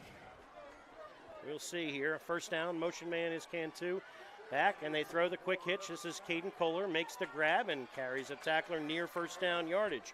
LaFrance on the stop. Kohler, they'll say, stepped out at about the 35. So gain of 9, and certainly a good start there for Garnet Valley as they try to claw their way back into this thing. And they can do it because they have a great passing game, and that's how you move the ball without using clock. 2nd down and 1. A lot of options here for offensive coordinator Rich Boyd. From the 35, O'Donoghue will give it inside, and good push up front. Wow, the front 5 just blew Strath Haven off the ball right there. And Sebastian Cantu out to the 41-yard line for a Jaguar 1st down, gain of 6.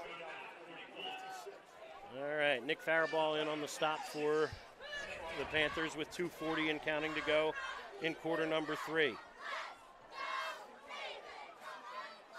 Cantu slot left, split to the far side is Caden Kohler. Single setback is Gavin Rossello. On 1st down, play fake, back to pass, looking and down the seam. This is Paxton Hunt with an acrobatic catch, hauls it in at the near hash, and they're going to say incomplete.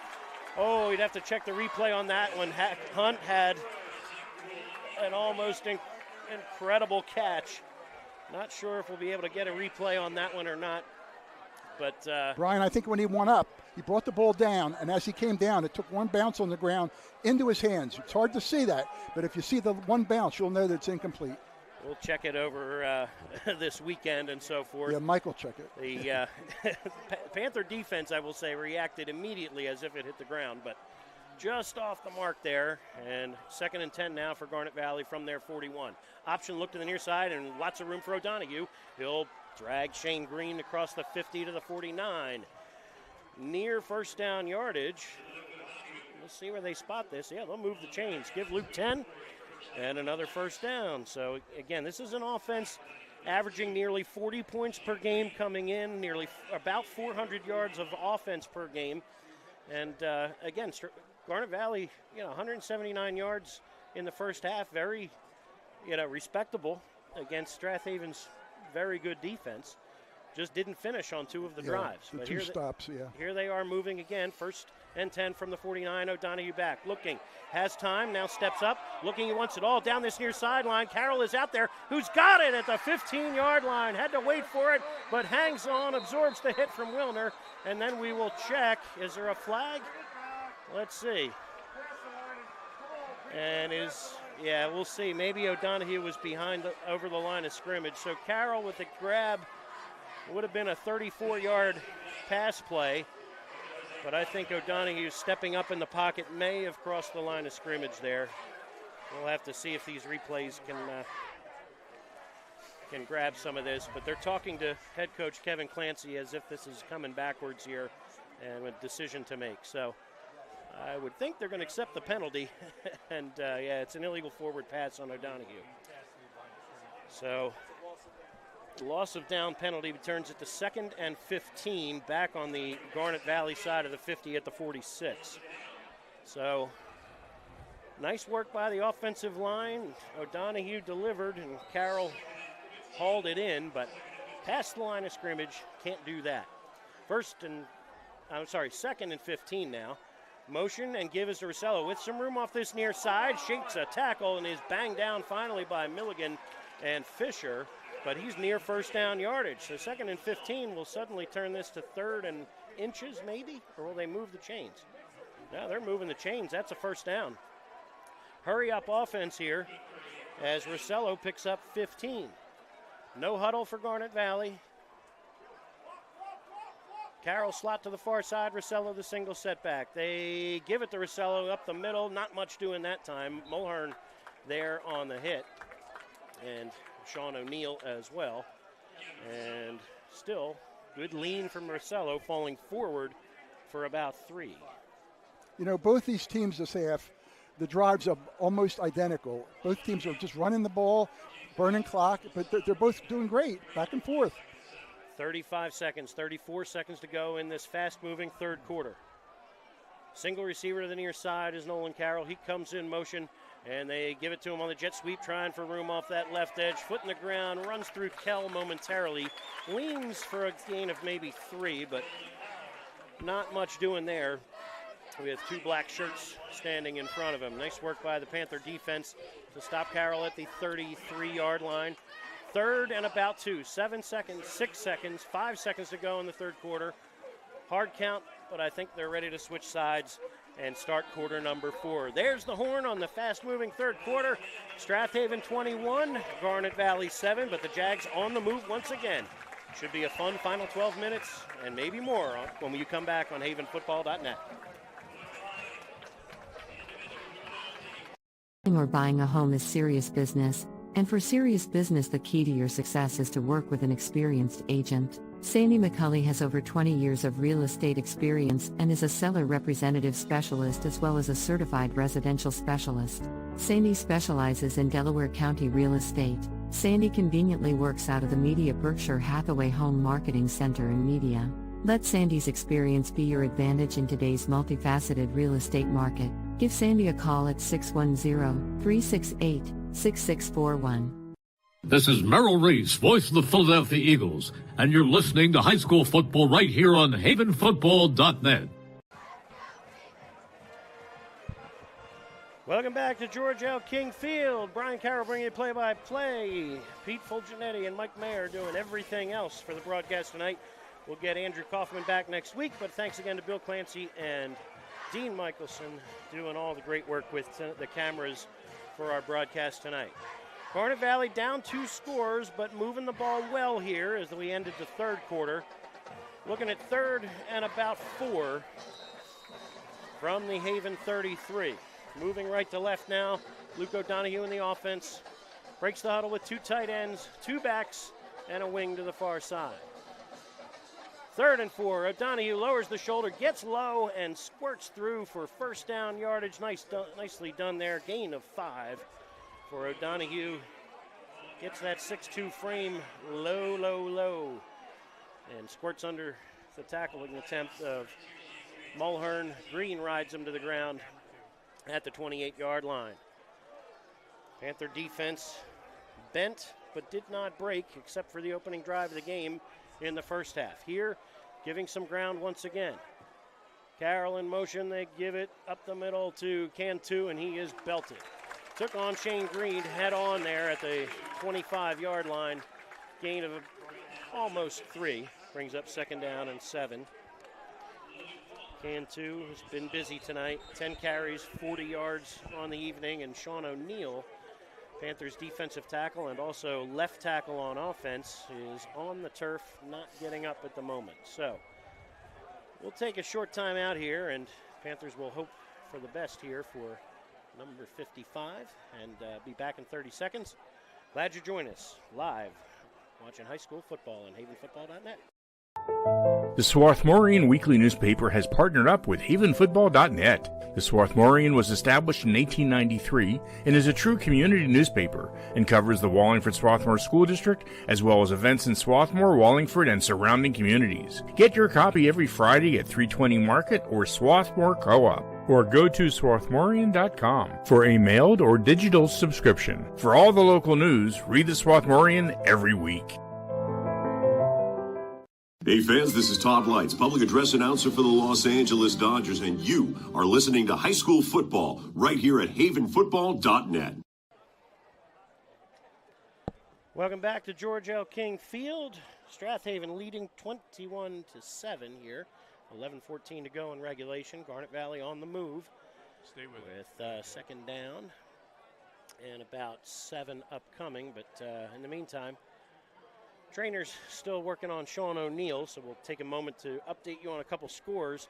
In the Central League, a big one over just up the road a little bit. Springfield leading now 22-6 over Ridley as Nate Romano has punched in a third-quarter touchdown. Downingtown West takes a 20-13 lead on Avongrove. That's more like it in terms of what was expected, I would say. 2-2 Avongrove against undefeated Downingtown West, but the Devils giving Downingtown West all they can handle. So O'Neill off under his own power. Good sign right there, and hopeful that he can return. But all right, ready to go now. We'll get back to some scores elsewhere, but Garnet Valley looking for a score of their own right here. 2nd down and 7. Caden Kohler into the game at split end to the far side. Paxton Hunt tight end to the near side. Motion man is Carroll. Back to pass is O'Donohue. Looking, has a good pocket.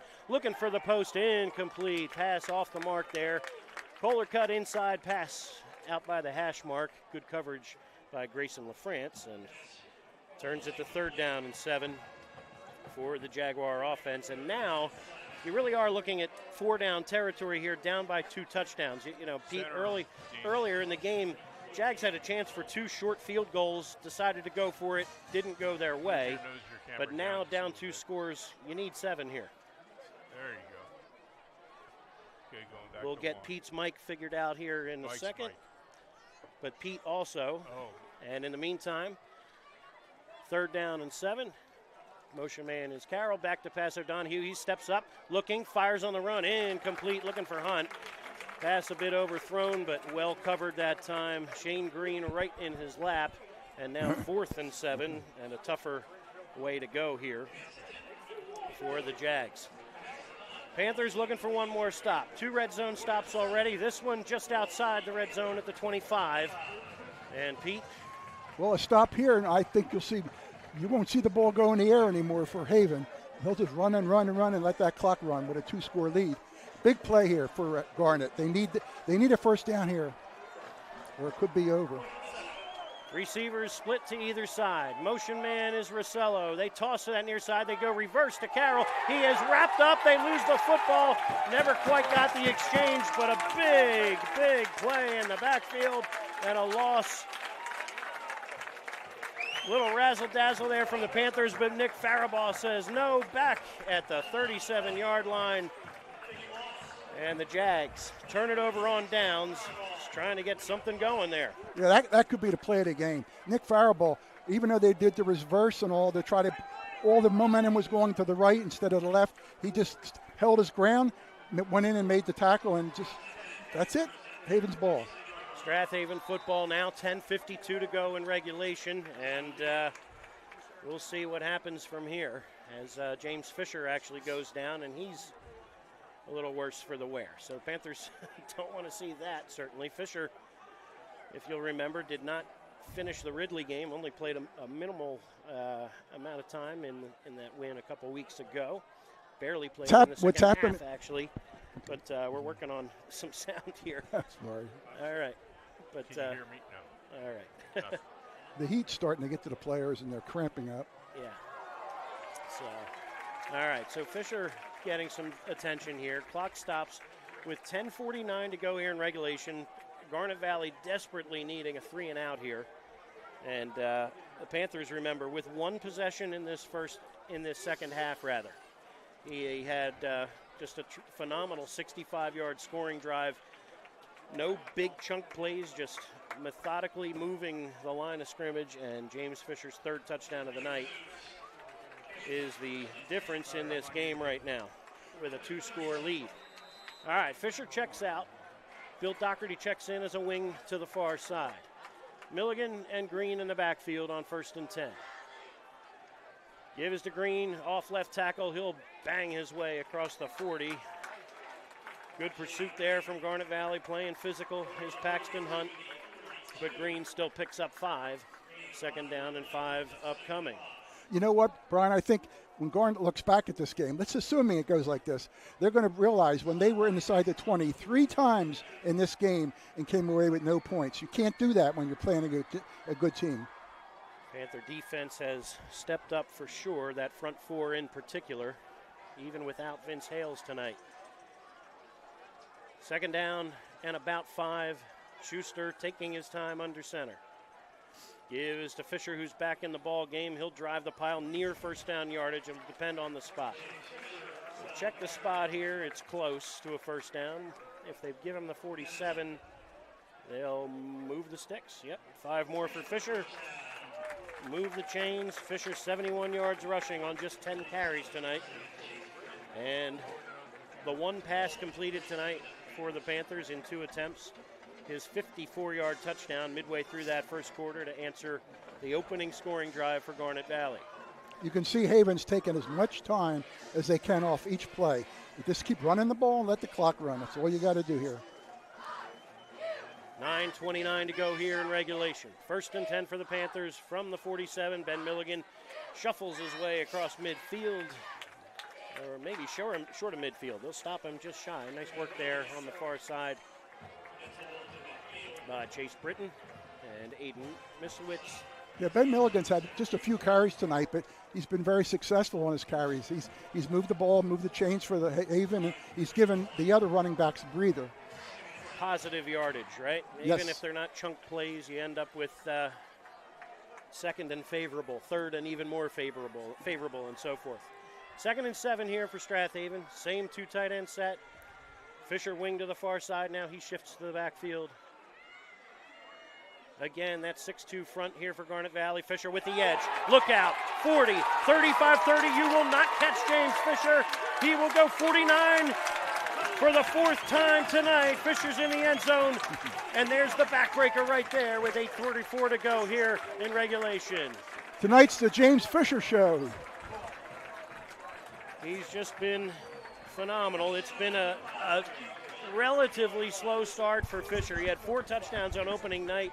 Has had some nagging injury issues the last few weeks, but 120 yards rushing now for Fisher to go with 54 receiving.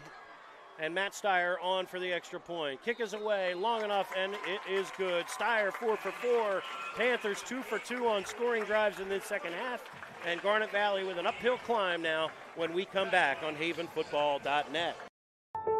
The Swarthmorean Weekly Newspaper has partnered up with havenfootball.net. The Swarthmorean was established in 1893 and is a true community newspaper and covers the Wallingford Swarthmore School District as well as events in Swarthmore, Wallingford, and surrounding communities. Get your copy every Friday at 320 Market or Swarthmore Co-op. or go to swarthmorian.com for a mailed or digital subscription. For all the local news, read the Swarthmorian every week.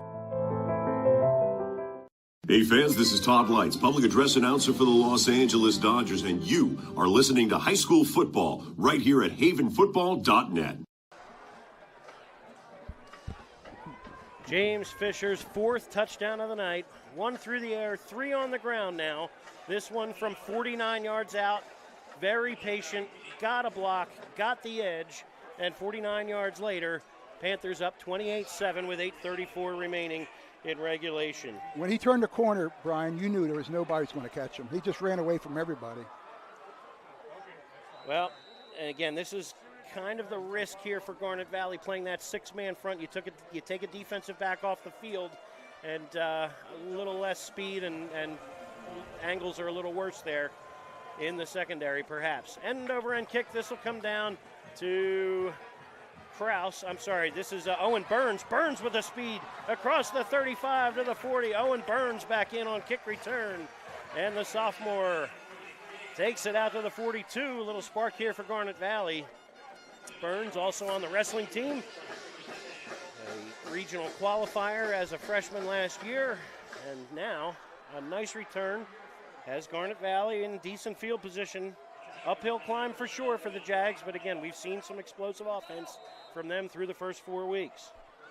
I'm sure you're going to see the ball in the air now, Brian. They have no other choice but to put it in the air. Strath Haven up 28-7 now. O'Donohue under center. 2 receivers to the right. They go toss to the far side, looking for room. Gavin Rossello cuts upfield. Jai Curtis and Shane Green on the stop as Rossello goes for about 5. Second down, upcoming. Rossello unofficially 11 carries for 57 yards, leading the Jags in rushing this evening.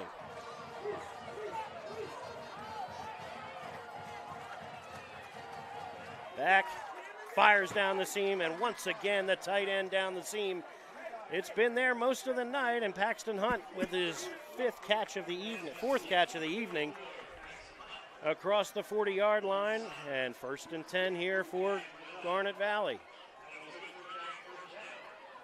Rolling on 1st down, firing to the outside, incomplete, looking for Caden Kohler. That'll stop the clock momentarily and give the offense a chance to catch their breath, but nice work there from O'Donohue to Hunt for a gain of about 20 on that last play.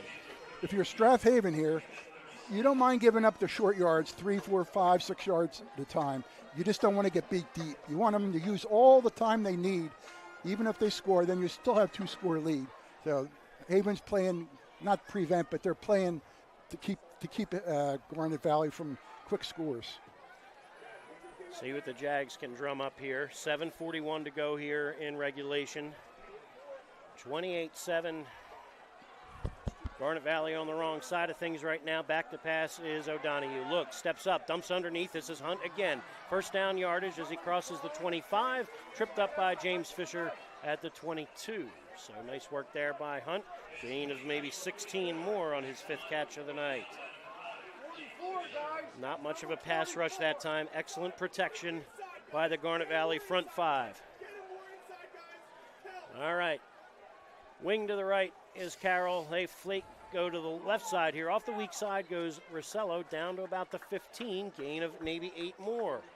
So a little more bend to this Strath Haven defense than Mike Connor would like. We hear him yelling upstairs a little bit. That's understandable. As the Panther defense on its heels now in the red zone. 2nd down from the 15, and now you're going to get a whistle pre-snap. Let's see. Timeout, Strath Haven. All right. Strath Haven wants to talk it over. We'll take a short timeout with them. 6:52 to go in regulation. Jags knocking on the door one more time. We'll be back in a moment on havenfootball.net. Welcome to Allstate, where everyone saves when they bundle their home and auto insurance. Isn't that right, Frank? I saved 25%. Booyah. You protected your casa? Sure did. And the Frank tank? You know it. And now you're relaxing. I'm working from home. Sure you are. Save up to 25% when you bundle home and auto with Allstate. Your local Allstate agent is Steve Taub in media. Give him a call at 610-566-3600. 3500. This is Keith Jackson. You're listening to High School Football right here on Haven Football. Welcome back to George L. King Field. Strath Haven leading by 3 scores, but the defense on its heels here as Garnet Valley trying to respond here with 6:52 to go in quarter number 4. Second and about 2 from the 15-yard line here for the Jaguars. Lots of options perhaps, but they've had two drives stall in the red zone and a third one in this half just outside the red zone. Panthers show blitz. Here they come, and you're getting flags first.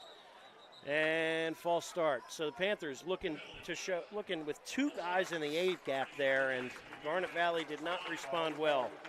They flinched. They'll move it back 5 yards and turn it to 2nd down and 7 at the 20. So Luke O'Donohue was in some trouble right away, but yeah, Curtis was right there ready to put the pounce on him, but they blew it dead. All right, so here we go. Jags will try it again. 2nd down and about 7 now. Carroll in motion to the bottom of the screen, rolling to the right. O'Donohue throws back across his body, incomplete. Cantu and Kohler both in the neighborhood, but good man-to-man coverage that time by Strath Haven. Turns it to 3rd and 7. He was rolling out, and the pressure was on the quarterback there. He kind of had to get rid of it there, and he just didn't have enough on the throw. Well, still 2 cracks at it here for Garnet Valley.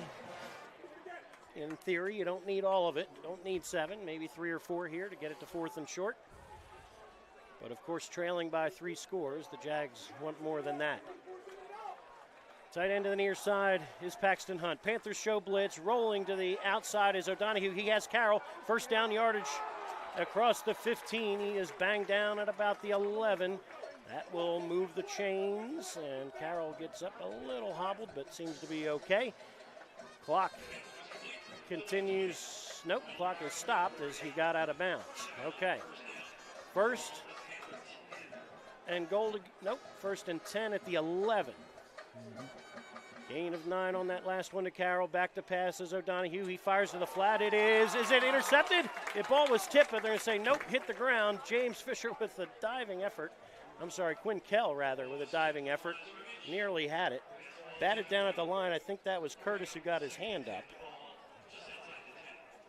So Jaguars try again now on 2nd down and 10 from the 11-yard line. 6:34 to go here in regulation. We saw Garnet Valley attempt and successfully recover an onside kick a year ago to start the second half. So if you can get on the board here, if you're a Jaguar fan, hope is not lost. Everybody bunched to the left of the formation on 2nd and 10. Back is O'Donohue. Pop pass to the opposite side, and then making a sliding catch for the touchdown is tight end Paxton Hunt, his 2nd touchdown of the night. This one again from 11 yards out.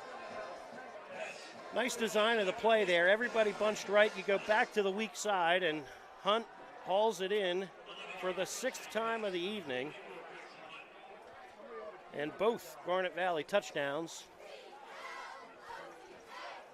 go from Luke O'Donohue to Paxton Hunt tonight. All right, Mike Medici on for the extra point. 28-13, extra point pending. Joe Anzalone to snap it. Nolan Carroll at the 10 to hold. Snap is a good one, ball spotted, kick is away, and Medici 2 for 2 tonight. So, Garnet Valley answers, 6:27 to go here in regulation.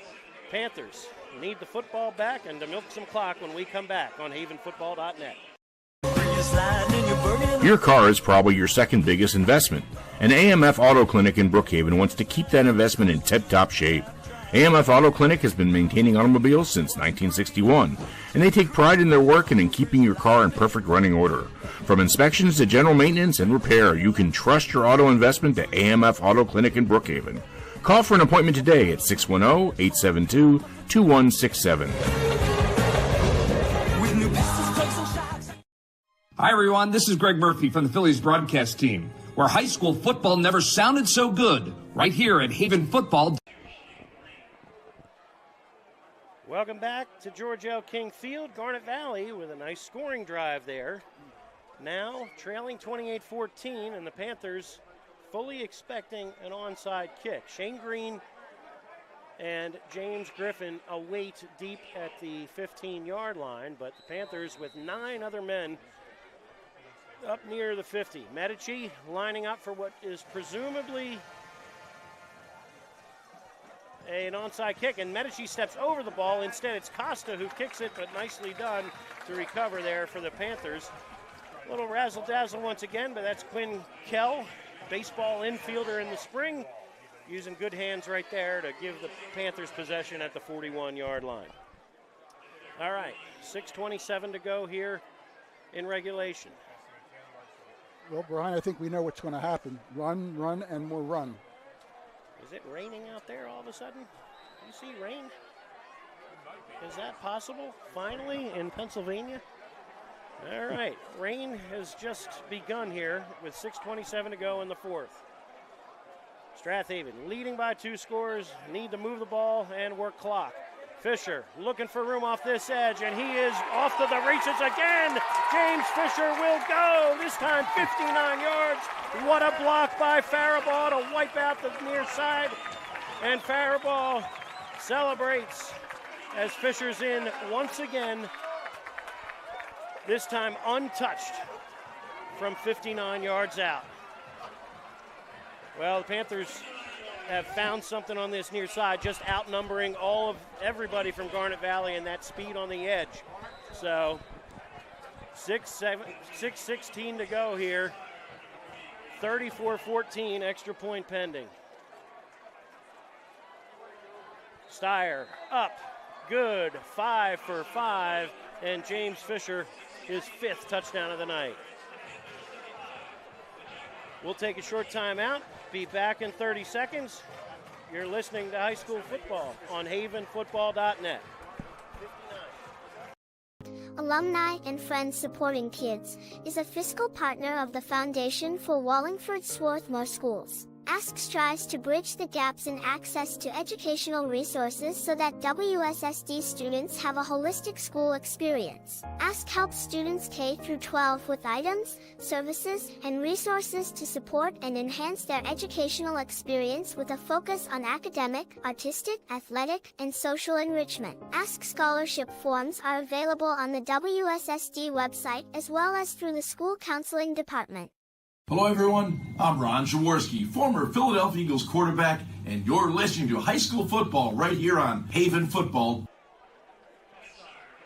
Welcome back to George L. King Field. Strath Haven starting to pour it on now with 35 points on the board against Garnet Valley here. 4 rushing touchdowns for James Fisher. This 4th one comes from 59 yards out. He's had 100 yards on his last 2 touches. High end over and kick. This will be Owen Burns once again. From the 8-yard line, looking for running room. Has a block, has a seam, and Burns across the 30, 35, and finally dragged down by Kell and LaFrance. But Owen Burns making a name for himself here in the kick return game. And Strath Haven now gets the defense back on the field one more time here. Still 6:10 to go in the 4th, and the rain starting to come a little harder and apparently scaring some of the student section away. Come on now. This is a little wet weather won't hurt anybody. All right, makes it tougher for the Garnet Valley passing game maybe, as the rain coming down pretty steadily now. Luke O'Donoghue under center. 2 receivers out to his left. Option to the right, and Jai Curtis says no. Down goes O'Donoghue as Big 81 in the backfield once again. He's made a habit of that this year. And Jai Curtis just unblockable at moments this year. Colin Quinney checks out for Garnet Valley on the offensive line. 2nd down and about 13 now for the Jags. Wing to the left, Nolan Carroll. Split end to the left, Caden Kohler.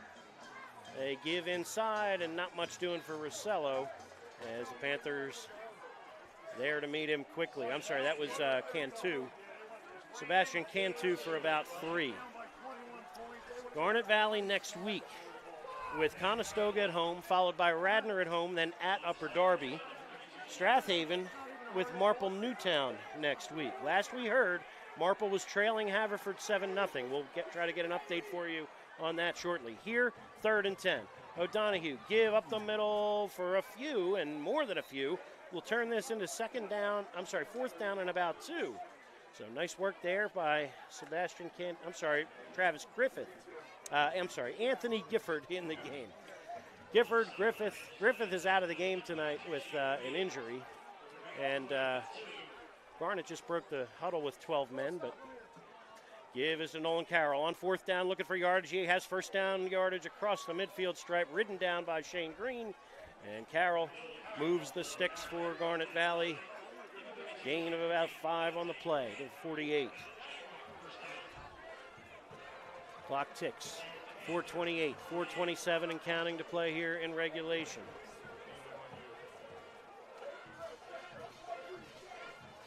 Jags huddle.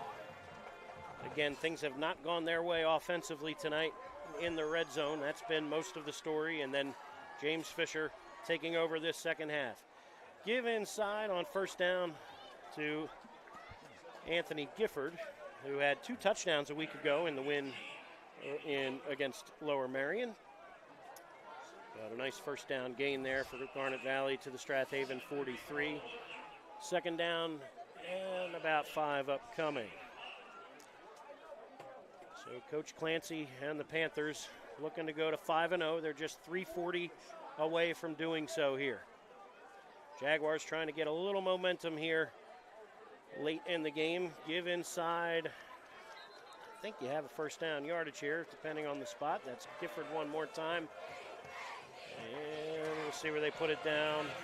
Yep, okay. They'll give them the Panther 38 and move the chains. So Gifford, 3 quick carries here for 18 yards.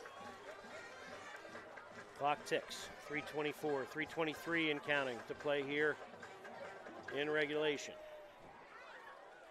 Toss to the near side, and Cantu, the ball is loose again. He tried to hand it to Carroll, who does well to pounce on it. Cantu is hit in the backfield again, and they've tried that reverse play twice and gone well backwards with it. Just not enough room back there, and, well, frankly, not enough blocking up front. This Panther front 4 has just been fantastic. Yeah, they played a great game, that front 4. They got pushed around a little bit in the opening drive of the game, but since then they've really come along. And I think that extra linebacker backing them has clogged some holes that were open earlier. Now they're not there. Clock continues to run. 2:52 to go here in regulation. 2nd down and forever here for Garnet Valley from their own 49. O'Donoghue give inside and good push, and you're going to end up with a flag here. This is typically in the area of holding as Gifford drives it all the way back to the Garnet 42, but we will see. Momentarily, looks like a gain of 9. We will check the flag, and the referee will sort this out with 2:35 to go here in regulation. Marple Newtown being shut out right now by Haverford, and it's a face mask penalty. So gain of 8 for Gifford. Tack on 5 at the end of the run, and suddenly this is 3rd and much more manageable. 3rd and 9 here for Garnet Valley with 2:35 to go. Marple Newtown trailing 10-0 to Haverford. And Panthers on the road next week at Marple Newtown and looking to keep the momentum going here. All right. Jags trying to get it going here on 3rd down and 9. O'Donoghue, they give, looking for room. On the cutback is number 12, Caleb Orr, in the game for the first time. Orr, first carry of the season, takes him inside the 35 to the 33. He brings up 4th down and about 5. All those cutbacks and reverses, Haven's been very well prepared for. Yeah, they've handled counter reasonably well. Carroll had a couple of nice gains and picked up a couple 1st downs on the evening, but good discipline here from the Panther defense once again. Hard count momentarily here from O'Donoghue 1:55 to go in regulation, and the Panthers and Jaguars both seem content to let this clock melt and get themselves to next week. Gifford off the right side, near first down yardage, perhaps a yard shy, as Panther defense swarming pretty nicely here. Be interesting to see the stats when you check our website later on this weekend, and we'll count up tackles and total yardage, time of possession, everything else. Missing Andrew Kaufman tonight, but we'll tally it up for you in the days ahead. 1:20 to go here in regulation. 4th and a yard here for Garnet Valley, as Gifford picked up 4 on that last play. One more time, it is Gifford off the right side, picks up a couple, and another first down. Springfield pulling away from Ridley now. Springfield also about to go to 5-0. Joining the Panthers atop the Central League here. Clock ticks, 58 seconds, 57 seconds, and counting to play here in the 4th. A convincing win here for Strath Haven, and just a terrific defensive effort once again. Good fight from the Jaguars, but it'll be back to the drawing board in the weeks ahead. And out of the backfield is a completion. Nicely done there to Gifford. He'll pick up maybe first down yardage down to the 15. So O'Donoghue to Gifford for the first down. Give him 11. O'Donoghue well over 100 yards passing once again on the evening. But now just 35 ticks remain on the 4th quarter clock. Kevin Slachta in as a split end to the near side or slot left as well. They tossed on the near side. Looking for room here is Cantu trying to get the edge, and Quinn Kell says no. Clock continues to tick as Lexi Gustafson pushes down the line as well. 24 seconds, 23 seconds, and counting. Jags may run one more play. We'll see. Nose of the football on the 10-yard line as the clock at 14 seconds to go here. 8 seconds to go as O'Donoghue's back. Looking, firing, incomplete. Looking for Kevin Slachta on the slant. Trying to get him his first touchdown of his career, just a little bit high. And clock stops now with 3 seconds to go in regulation.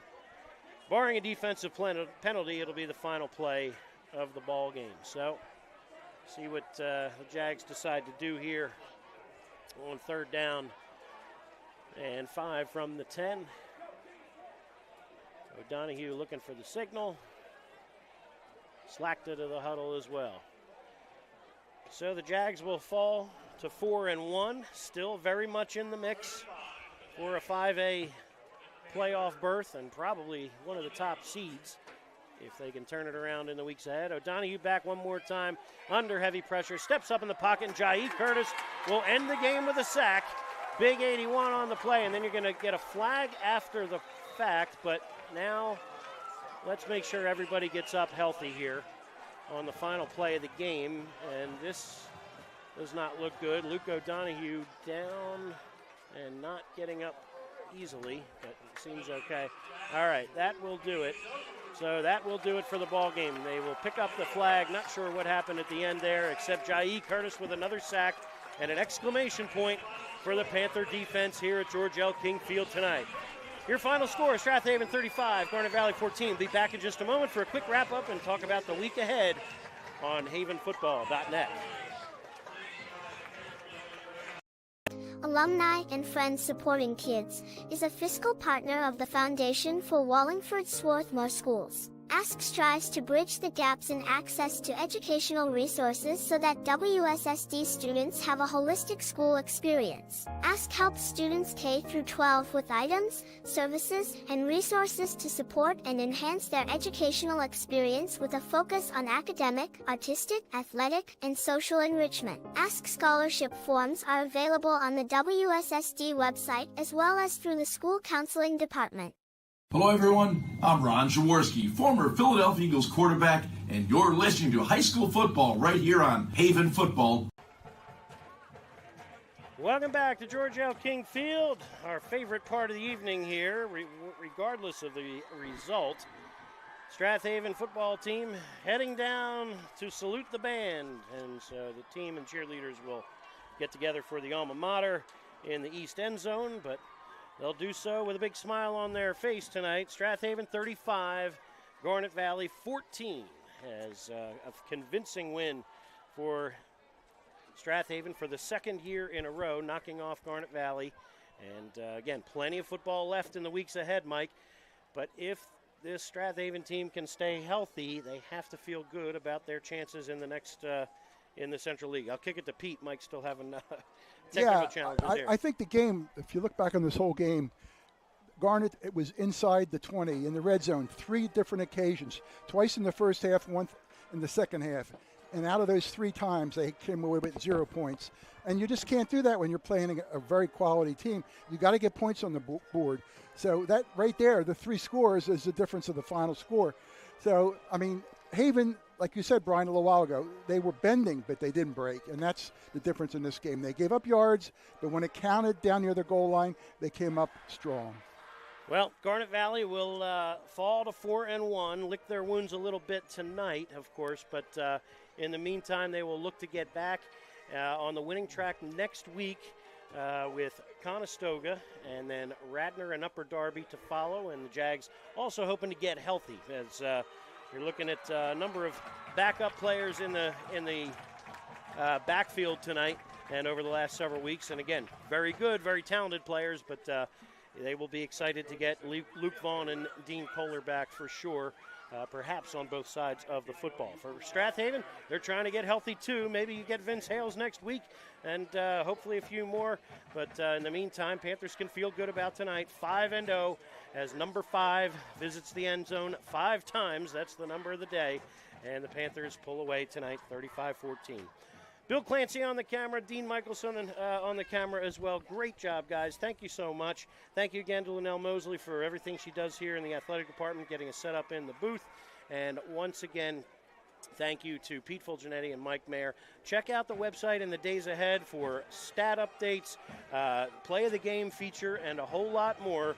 Glad you've joined us live or on the archive. One more time tonight, Strath Haven 35, Garnet Valley 14.